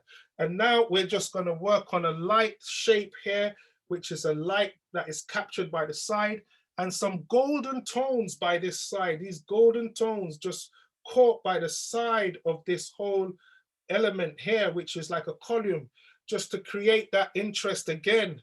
And now what's left to do on that area, rinsing the brush, is some of those lovely lines on the building. So those lines that really show the architecture, don't want to make them too black, but let's go in. So I can see one of them peeping through here. So it's about really getting the flow. So I'm just going to put enough water on that so my brush can really flow and I can get them in one sweep. So first one there, second one here, third one there, fourth just coming through, and then one there. There's a nice one coming here, a nice one across. These things, these lines should be razor thin. I'm ruining that area, but don't worry. This is a demo, but you know what? Let's enjoy it. No pressure. Don't kill it. Don't overstate the stuff. Just wind yourself up and keep it going. And then some lines on the top of the building there, just to make the whole thing interesting on this side. We've got a nice line there. We've got a deeper line under that railing. Oh, lovely deep line there. And then just some dark lines in between there, just to create an interest on the top of that building. Whoa, here we go. Now we're moving down into the action on the bus stop level. I think we just want to capture this with some nice grayish tones, okay? So there's a gray on the bus stop because it doesn't really show that much, okay? We've got some grayish tones, grays, and then the white is not pure. So I'm just going straight into the white. It's not that pure. I'm going to make it some into some pinkish tones, and then green, just green and pink to create some sort of a gray, a dead gray, green, pink, and white, just to create a dead gray, and those go in between. So that's the color I have right there, just going in between the bus marks there, because it's just a dead gray that we get on the bus stop. It's supposed to be white, but because it's the night, we can't make it white. So I've just made it some sort of greenish, and the pink's supposed to show through. So just kind of squeaking some pink into it here. That's it, just keep it there, because you just know there's a bus stop sign there that will help that area. And now I'm just gonna go into the little mark of the bus stop. Everyone knows the London sign of the bus. Just on that bus stop mark, it will have a straight line and then a circle in between, and then one that just cuts through in a lovely way like that, just to show the whole thing. And I think the other ones are just dark, so I'm just going to go into the darks. And now, without wasting much time, I'm going to go straight into the pole. Just a pole, the dark pole on this area. I don't have a ruler with me, but I do have this funny old stick that might help me out. So I can get a straight line on this. I don't normally do this straight lines, but just want to get this one kind of like straight so it doesn't look awkward. Oh, well, finally survived that. It looks funny. Some of it is thin, some of it is not, but that's okay. And then another one comes from the top to the side, and I'm just going to figure that one in just over here. That would do right there. Somewhere there's two lines. I've managed to squeak them in. Now the bin. The bin is so dark and it has some nice highlights. I don't want to leave the color just dark. I'm going to mix some green into it and just put that around here, because already we've got the reflection on the floor, so that's okay. We can just put that here. The most important thing about the bin is the highlight. There's a nice highlight which creates some electricity. I just like that. So I'm going to come into it with a green top. So on the top of it, it has this green bit. You don't actually see much of that, but to the side, the light is actually bluish light. I'm going to put some red, yellow into that, and let's just keep the blue also a bit alive. And just at the corner of the bin, just strike the highlight to the side, and then give some reflections on the ground, and that would do for here. So there's just a little bit of light, just a little bit of a bluish kind of face around here. I don't really know what it is. You know, it's nighttime, and then we're going to mix a color to show that that reflected on the floor just over there, and then keep this building, this sort of shop structure with light on this side. It catches some light, that catches a little bit of light, and we could just move away from here because we're not doing the figures yet, and we can go. So we did the sky, we did the ground, we did the buildings. Now we're going to go to the flags, the poles, the bus, and all that kind of stuff. So let's go into the flags and the cars and all that sort of stuff. And we should be filling up the canvas. Can't wait to fill up the whole canvas so this crazy pink doesn't show again. So let's go. Right, got the right brush now. And let's move straight into the flag. First flag that kind of shows up is a kind of like a dark one underneath the Union Jack. That's alizarini. So let's put that in. It's not a very sharp flag, but it does show up underneath. So one shot, that would do. The next one is the Union Jack. So we're just going to make that blue, raw blue, because we can come into that later on with all the rest of the tones. Okay, so we're just going to put a blue, a kind of bluish color there. Everything is dark, so we don't really, you're not going to really see this so clearly. But underneath that comes a blazing red. Oh, that is sweet. So I'm going to just go straight in there with a red. Oh, that's still not pure enough. So wow, that would do. And then the rest of it is another kind of bluish color flag, and then it goes like alizarini again, just kind of like pale, no, dark towards the end, like a red that's dark. So just to fill up that whole area of the flags, keep that alive. I just want to make some marks around the flag so that it just looks a little bit not cut out. That's too much, the blue there, because I had a fading color in the area. Oh yeah, that's better. Now, once I've done that, the main flag, I'm going to make red. I'm going to just exaggerate the red a bit, just even though it's not that bright, but I'm just going to make the main flag red. Let's just put that in. And then I can go into the details of the flag and then add the blues and the rest of it when that dries up. And in the meantime, I'm going to go to the car area. Where is the car? The van, and fill up some of that space. So let's go around the building in the area and capture what's around it first of all, so we can get that right. So I've just moved it away. Sorry, I've moved it just to give me space, because I'm right up front where this thing is. And just to make it work, so I've really gone stretching for this. And now the front window of the van, I'm gonna put that in just carefully. Wrong brush because it's too big. I'm not getting the right stroke on that, and I know it's not feeling right. So I'm gonna go with another brush, smaller and yet more easy to work with. Okay, so back to this, because I don't like the strokes that made. It didn't carve out the area I wanted.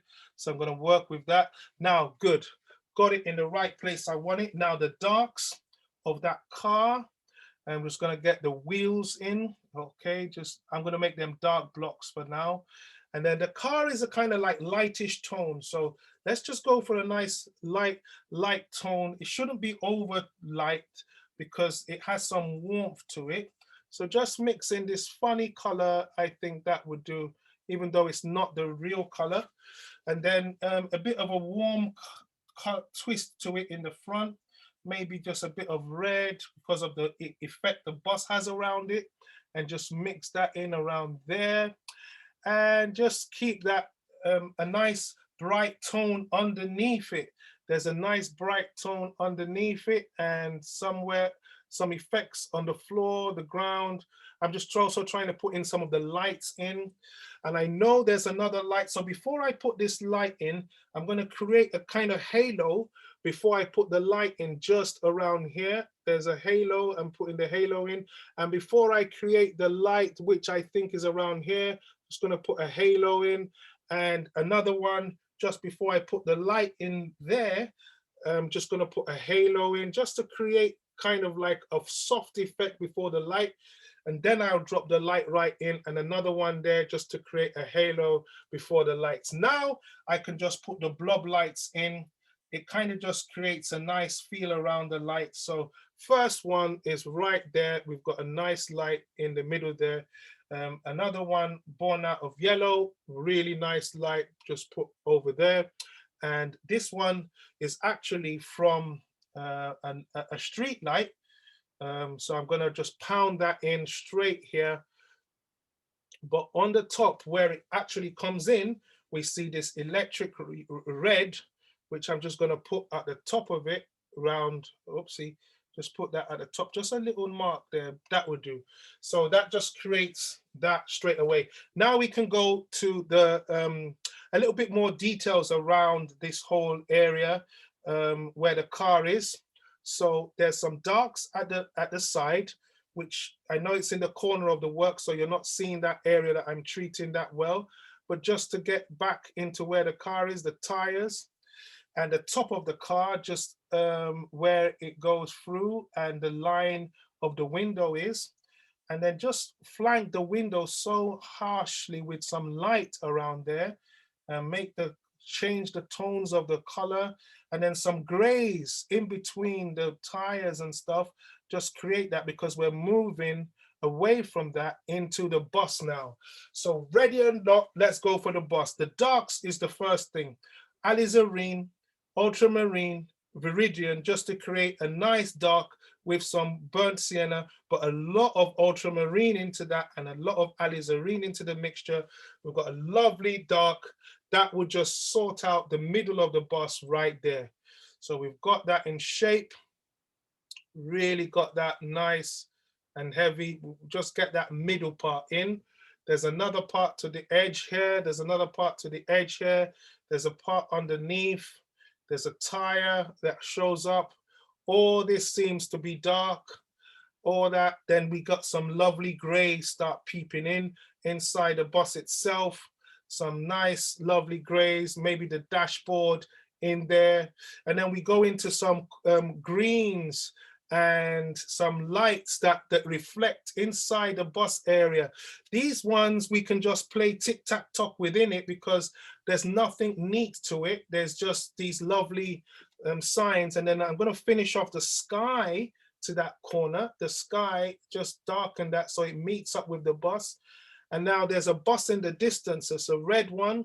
We can see where it has a top there. Just want to capture that. The middle side of the bus. There's some darks in between, so we know the bus is in the distance. And all this is so mega dark, where there's some interesting high details, which we're not going to put at the moment, just fading that through and here. And now we're going to go straight into the color of the bus.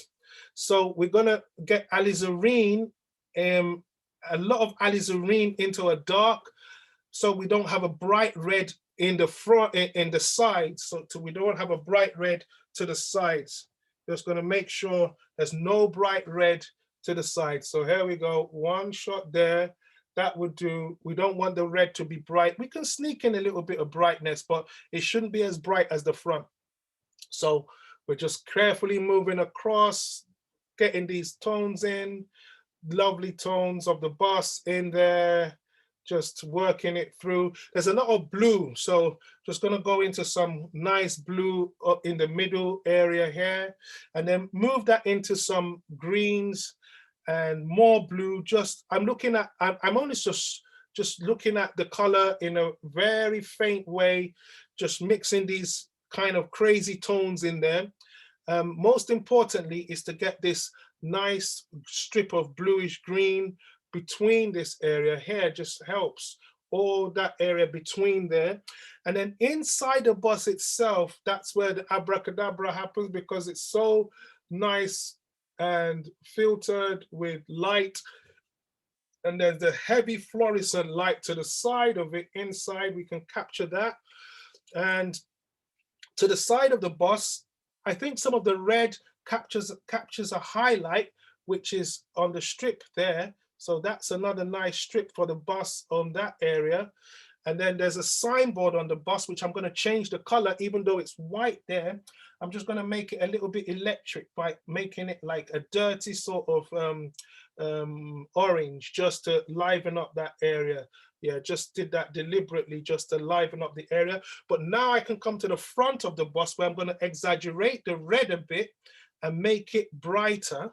So here we go in this area, just a little bit exaggerated red so that it can read like bright. Move that into this area, and now sort of get the side of the front of the bus, just really anchor that in, right round, that's it. And then a bit over here that comes down and to the side right there. Okay, and let's capture that feeling right away. We've got the reflections in. So gradually, I think for the first time, almost all the canvas is covered. So that's a relief. Now we can get into the niggly details and get the figures in, and then some more details. Woo! So here we go. Now I'm just gonna make sure I put that brush in, get a thin brush and work on the edges of the bus. And this time somewhere around here, somewhere around there, somewhere around here. This is just to give me latitude because I'm so close up to this. 1, 2, 3, 4, 5.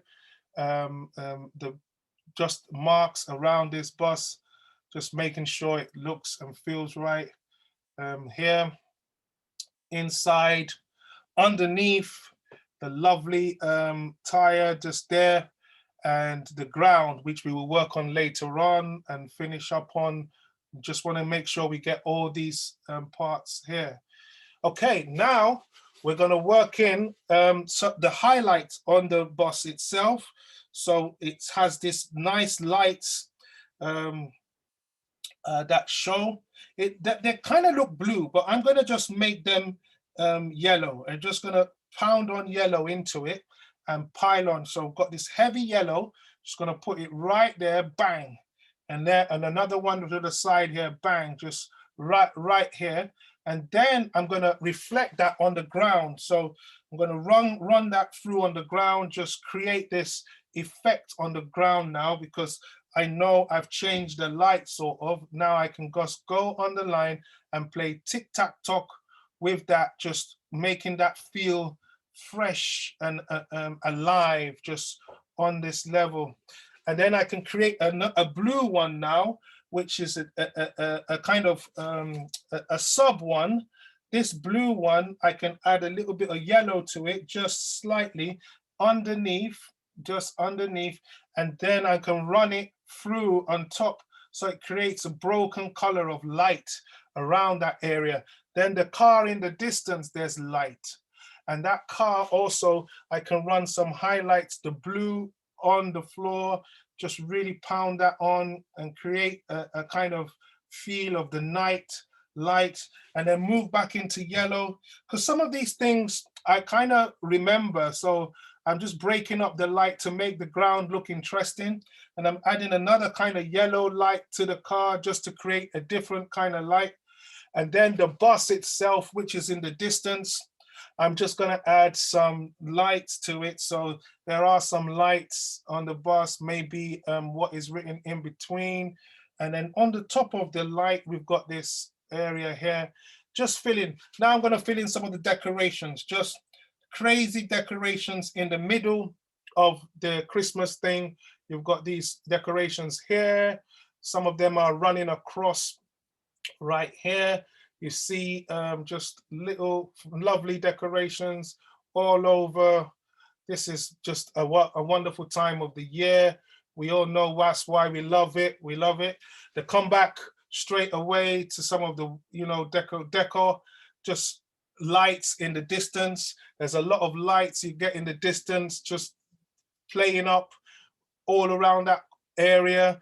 And then there's lights that bounce off the building. That's why you see me bouncing off the light there.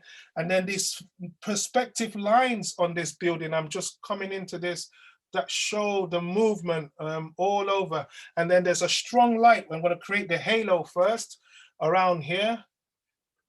And then the strong light, I'm just going to wade that in. It's a really nice light. I think it's more tungsten color. Just going to come into that and paste it right there. That's I don't know what kind of light it is, but it just livens up the painting on that area. And because that's there, it's going to kind of reflect on the ground. So now I can come with some golden tones on the floor from that light and then run them across just carefully on the pavement. Run it across, create an interest, keep that flowing all over, keep that down and across. Keep that all down flowing, just nice, and more lights, because they're so interesting the way the light shimmers on the ground. I think that's the whole beauty of painting night scenes, is how the light shimmers in between and around the whole vehicle and stuff. And then towards the edge, I don't want that shadow to look out of sync, so I'm just going to carefully kill it back and create the lights. Then inside the bus, I'm just running this blues. I hope this is not too far away from you, because I need the space. So I'm just going to come in with some of the blues inside the bus. These are marks I'm just making, which if you come really close to the painting, it's just going to look purely abstract. But I do these marks just to create that feel of life, abstractness, movement. And that's here. I can finish some lights in the middle, just across the bus over here. There's a nice highlight on the top of the bus, which catches the side. I'm just going to go just the top right there, just bing. And then over on the top here, bang, just, and then there's a few yellow poles inside the bus. You actually see them run through. And I'm just going to sneak them through just over there and to the side. And then some window things inside the bus. I think all this is just to keep it interesting, keep the bus interesting all over. And then some drawing lines on the bus, maybe other little niggly things that need to come in.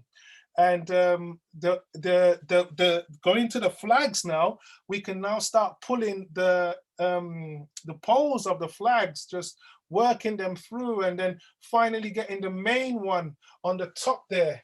And what I'm gonna do is now start putting in the colors of the jack in there. You know, you might get someone who really loves the flag, and that might be the reason they buy the painting. So you need to get this right. So here we go. We're gonna try our best on this one. I'm just gonna create these what should I do here? Okay, so because I've done everything red, I'm just gonna go in between now, just create the shapes in between. Just some of the crazy, nice shapes in between. Go in the corner there, create another kind of triangle, create that triangle, and then right around it, create some white. It shouldn't be pure white because this is not a bright time of the day. So be careful to kill the white, not make it too bright, and just go by the edges. So right in the middle, create one line, create another line right in the middle, another one that goes through here, another one. I can work on this better, man. Boy, oh, messing up this the way it looks. Okay. And then that comes in. I think I need to come in with blue again, just creating this whole thing, because the blue will start feeling through over here, and the white, oh, this does not look like what I planned. Okay, I think I've messed that flag up. I need to go straight in with the line now, just to save my life.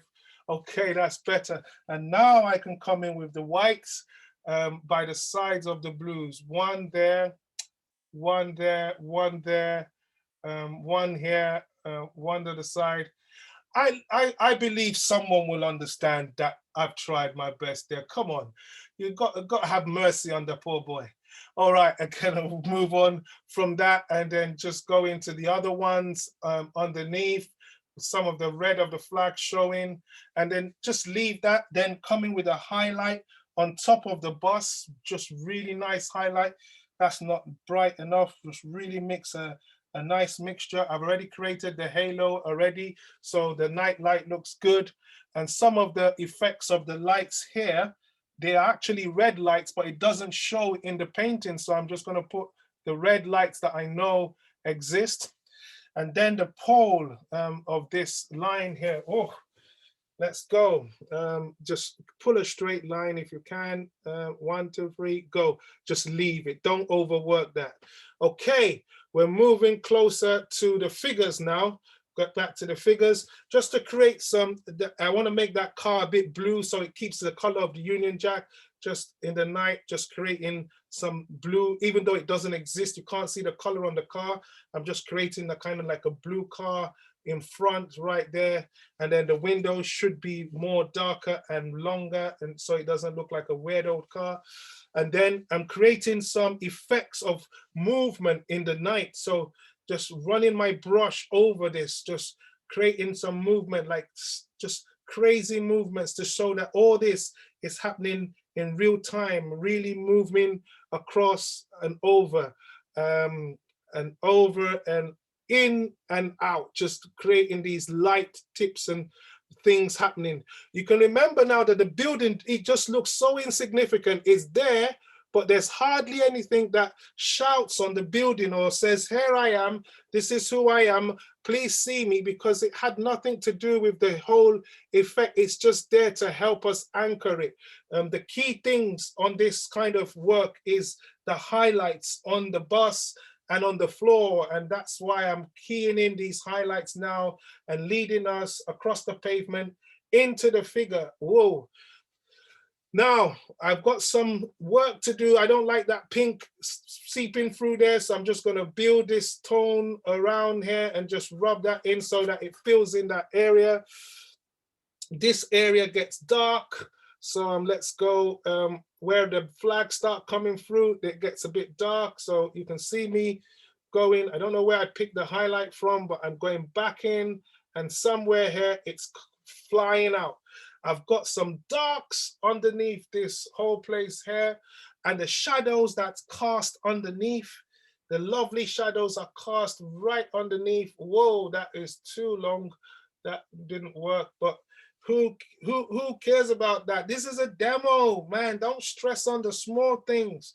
Yes, let's move out from there, but let's make sure we get that tone back so it feels right. And in between here, it actually gets lighter. So I'm going to add some lemon yellow to this whole area here. Just make it brighter, because I think that area really comes alive at night. Just keep it alive. And then we can put in the lines that it needs, like those lines across the whole piece.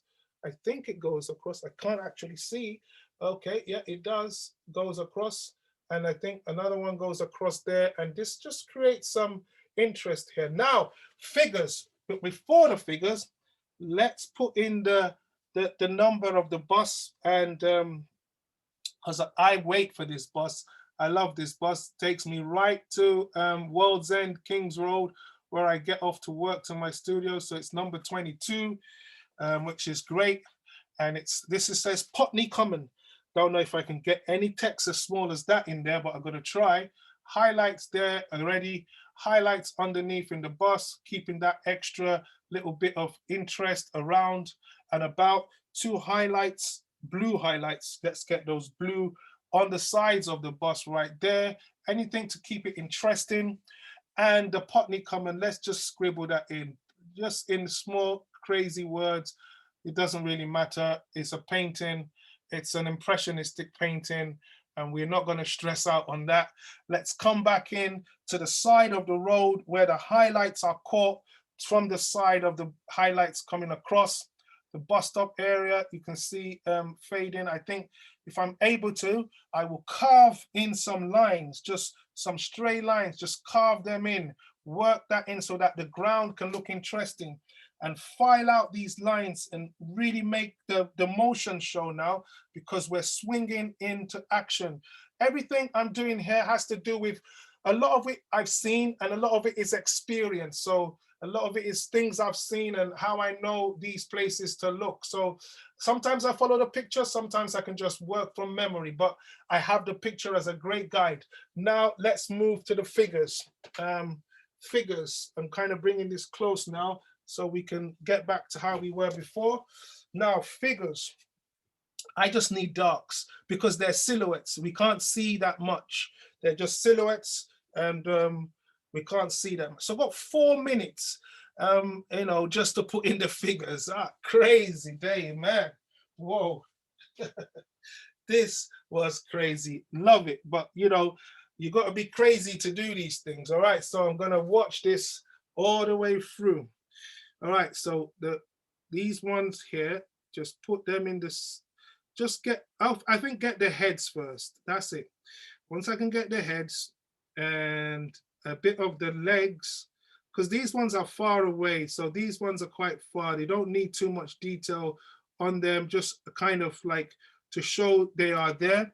But as they come closer, then we can get the heads. So heads here,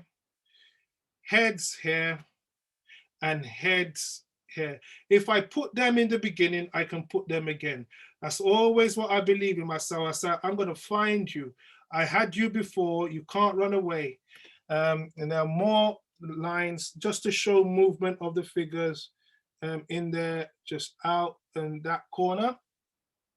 And I'm going to move into this again, just some nice figures just in the corner. And these ones are all silhouettes, sort of, no overworking, just trying my best to go over with the brush strokes, making them feel like they are in motion. So I'm not making them anything but stiff. And then the final figure, which she is, whether it's a she or he, I don't even know, but I'm going to capture the elbow, the torso, a bag I think they're carrying, but the most important things will be the legs. So around this area, I think we start to get a bit of the feet in, which is so important.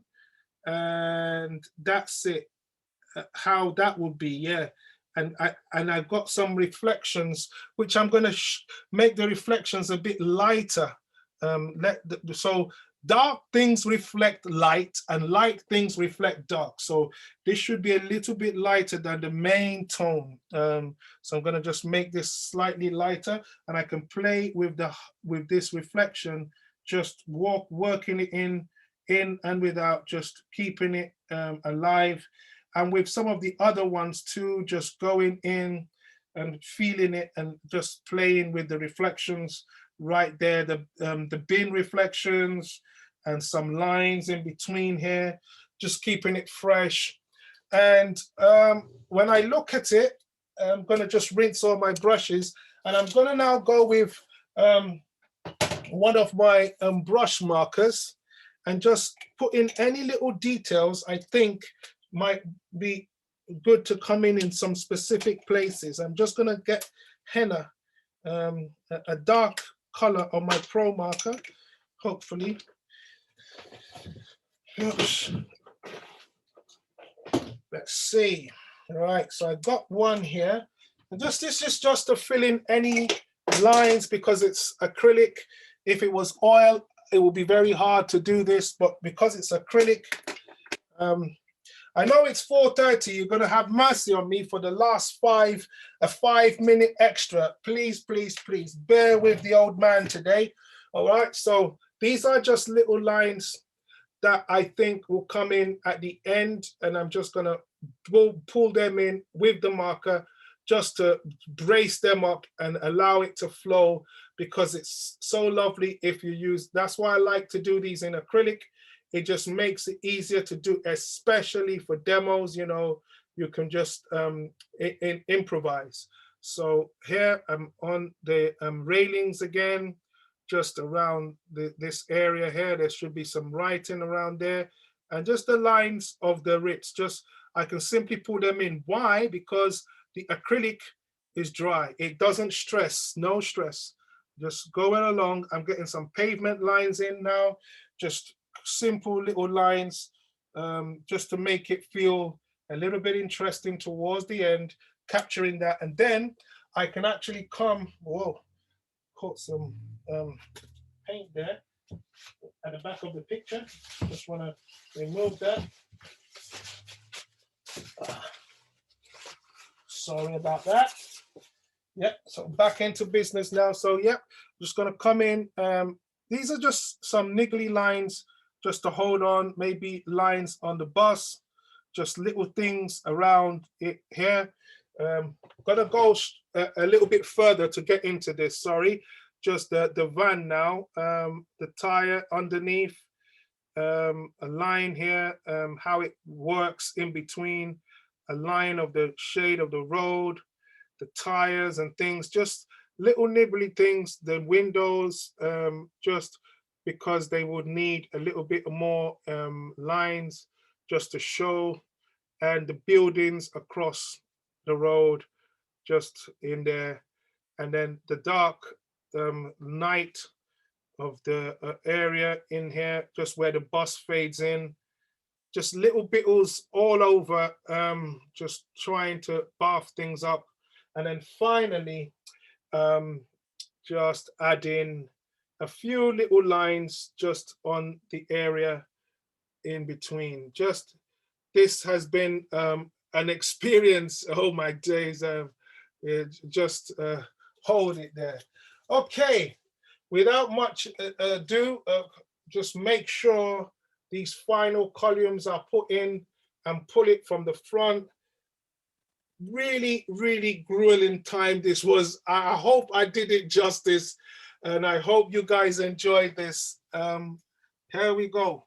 I'm going to try and bring it closer. All right.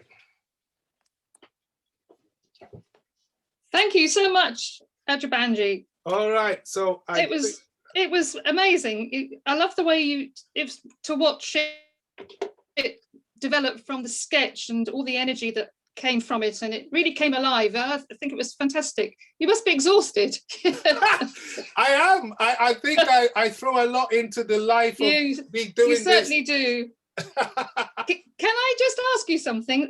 Yes. We normally have about between 80 and 90 members watch. There were quite a few that actually couldn't get in for whatever reason. Is it possible that we could have the recording of that just for a few days so that they could see it? I'm sure they would hate to have missed it. Definitely, why not? That's perfectly fine. Oh, thank you. I would find a way of getting that over to you, and they hopefully they can be able to see it, and that would be marvelous. And watch it. Sorry, I'm just filling in. I'm crazy on detail. I've just seen things. You'd never guess. I'll never stop. I'll never stop. But yeah, any questions, thank you so much. please now. Thank you. Yeah. Any questions? Oh, do I need to unmute people, or is it? Yes, you could do. Okay, unmute. Oh, mute all, but unmute. No, mute all. Oh, hold on. Unmute. If anyone wants to ask a question, I'm sure they can unmute themselves. Yes.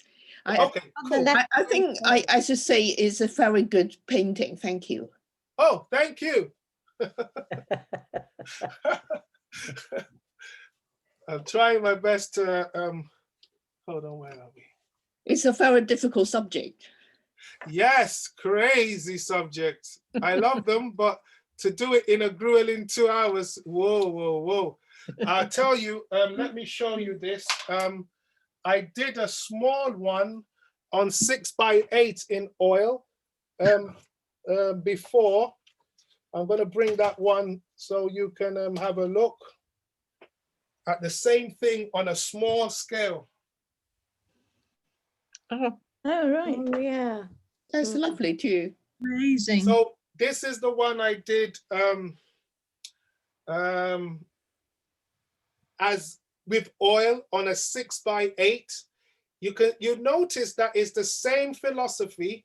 The acrylic one is brighter, as you can see, but then this is the whole scene again, and even if I use oil, it will be the same way. So yes, this is how I would go about it, and this is the process that I would paint it in if I was doing it right there and then in the night, but it would be somehow slower if it was a studio painting. It's brilliant. Thank you very much. Thank You're you. most welcome. Thank you for all. Thank you. Thank you very much. There's a couple of comments here you might not have seen. I'll read them to you. Okay. There's a comment from Daisy. She says, I hope you're not too tired because you've talked right through the demo. Now you need a drink. Oh, thank you. Let me show my, okay, I'm going to move this back actually. Okay, That's can everyone see me now? Yes. This is, Well done. I Well got to done. talk all the way through because that's the only way I can enjoy the demo myself. And also, this is how I do the demos. I don't stop, go through it all the way and just make sure that I can keep you also, because it can be very boring if you're just watching someone and they're painting, but they're not speaking. So so that you don't fall asleep too. Excellent. Excellent. It was definitely it's a brilliant demo. How long did it take you to do the small one, the oil? How long? So the small oil I did in 90 minutes. So it's the same. These things are the same size. Sorry, they almost take the same time because it's the same kind of concept. It's just you're using larger brushes for one and smaller brushes for the other. Yeah. Yeah.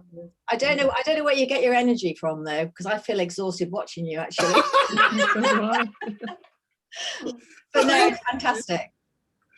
Okay. Certainly by the comments that are being put up, everybody has really enjoyed it. So yes, very much so. Thank you. Oh, thank you. Thank you. Thank you. Great demo. Thank you. Thanks very much for watching and having me over. So if there's no more questions and everyone's okay, we call it a day. Yeah. Before you get let you go and have a cup of tea. Well done. Well done. Beautiful. Do you do workshops? Pardon? Do you do workshops? I do workshops, yes. So how would you access them? So I would work with everyone, just like the only thing I can't do, which I normally do in workshops, is I'm able to work on your work. But when I do workshops, I do it on Zoom, just like I would be in the whole class. And when I come to each person, they only need to bring their work next to the camera, and I can tell them what needs to be adjusted and how that needs to be done here and there, which if it was live, if they allowed me to, because I'm never fussy on it, but I've always worked with teachers who worked on my work to show me how something needed to be resolved. Yes, that's the only thing I can't do, but I can explain exactly what you need to do to make something lighter or darker or make something work in one way or the other. And I can do that over this crazy Zoom thing that we do nowadays, which is so the way I do the demo, the way I do the workshops is I do a demo like this to start off, and then I would have pictures, different pictures like this that people can choose from, or they bring their own pictures and then we work it. We can work it out from there. Yeah, the only thing I think we miss is what's it called? Me being able to work on people's work. So at the end of it, I would, if people could take pictures of their final piece and they send it to me, then what I do when I've received everything, and this is at the last 20 minutes of the day, I've received everything, then I do a slideshow of everyone's work, because I would share my screen, you see? So I can share I will share my screen, and then people can, I can give my critique of the whole thing at the end of the demo. Yeah. Sorry, at the end of the workshop. So for each person that is in the workshop, I'll be able to, so say as all of you are in gallery view now, I'm just going to show you an example. So I can go to gallery view and I can see Diana Ashcroft. So she would just bring her painting close and I would talk. Or if it means I don't want to disturb people, I can send Diana to a breakout room where we can do it privately. So she might not want people to hear what I've said about her painting. So it's so crazy, but it's the best we can do in these strange, strange times. Yeah, absolutely. So do we access your workshops on, if you've got a website? So you just email me like you emailed me to approach me for this one. Okay. Yeah. Yeah. Okay, great. And to buy your book, is that available on Amazon? Yes, so the easiest way to get it is Amazon. And it's Amazon and they're very good now. But if you want a signed copy, then all you need to do is to email me or you go to my Instagram page, which is Addictive Sketcher. And then on there, you can just order it and you order it and then I will receive the order from there and then I can sign it and then send it to you. It would cost more than Amazon because Amazon, if you're a Prime member, they can deliver to you the next day and you don't need to pay for the posting. But I would charge for the posting just to let you know. So you would see everything on the site. There's two books. This one is more instructional and it tells you about my whole philosophy about to inspire you to sketch, The Addictive Sketcher. But this one is a whole book of about 276 pages and it has all sketches. And that's the kind of thing that inspires me because The Addictive Sketcher, that's who I am. So the book is called An Artist Sketchbook, Addictive. And then the other one is The Addictive Sketcher, which is instructional. Great, so thank you. Yeah. Great. Thank you. So I'm really happy. It's a bit sad some people couldn't come in, but like I said, I'm going to get this recording over to one of the council members or Maggie. Some Hillary Dancer or somebody. I can't remember who was speaking to me all the way through. Yeah, it was Maggie, but any of us will be fine. It was a great demo, Adebanji. Absolutely loved it. Thank you so much. Oh, thank you. I hope you got the pictures and everything, and you might want to try out this crazy scene yourself at a slower pace, though. Yes, that was extremely complicated, but just very enjoyable. Wonderful. Thank you. Thank you. All right, so Bye. Goodbye. Bye. Bye. Bye. Bye.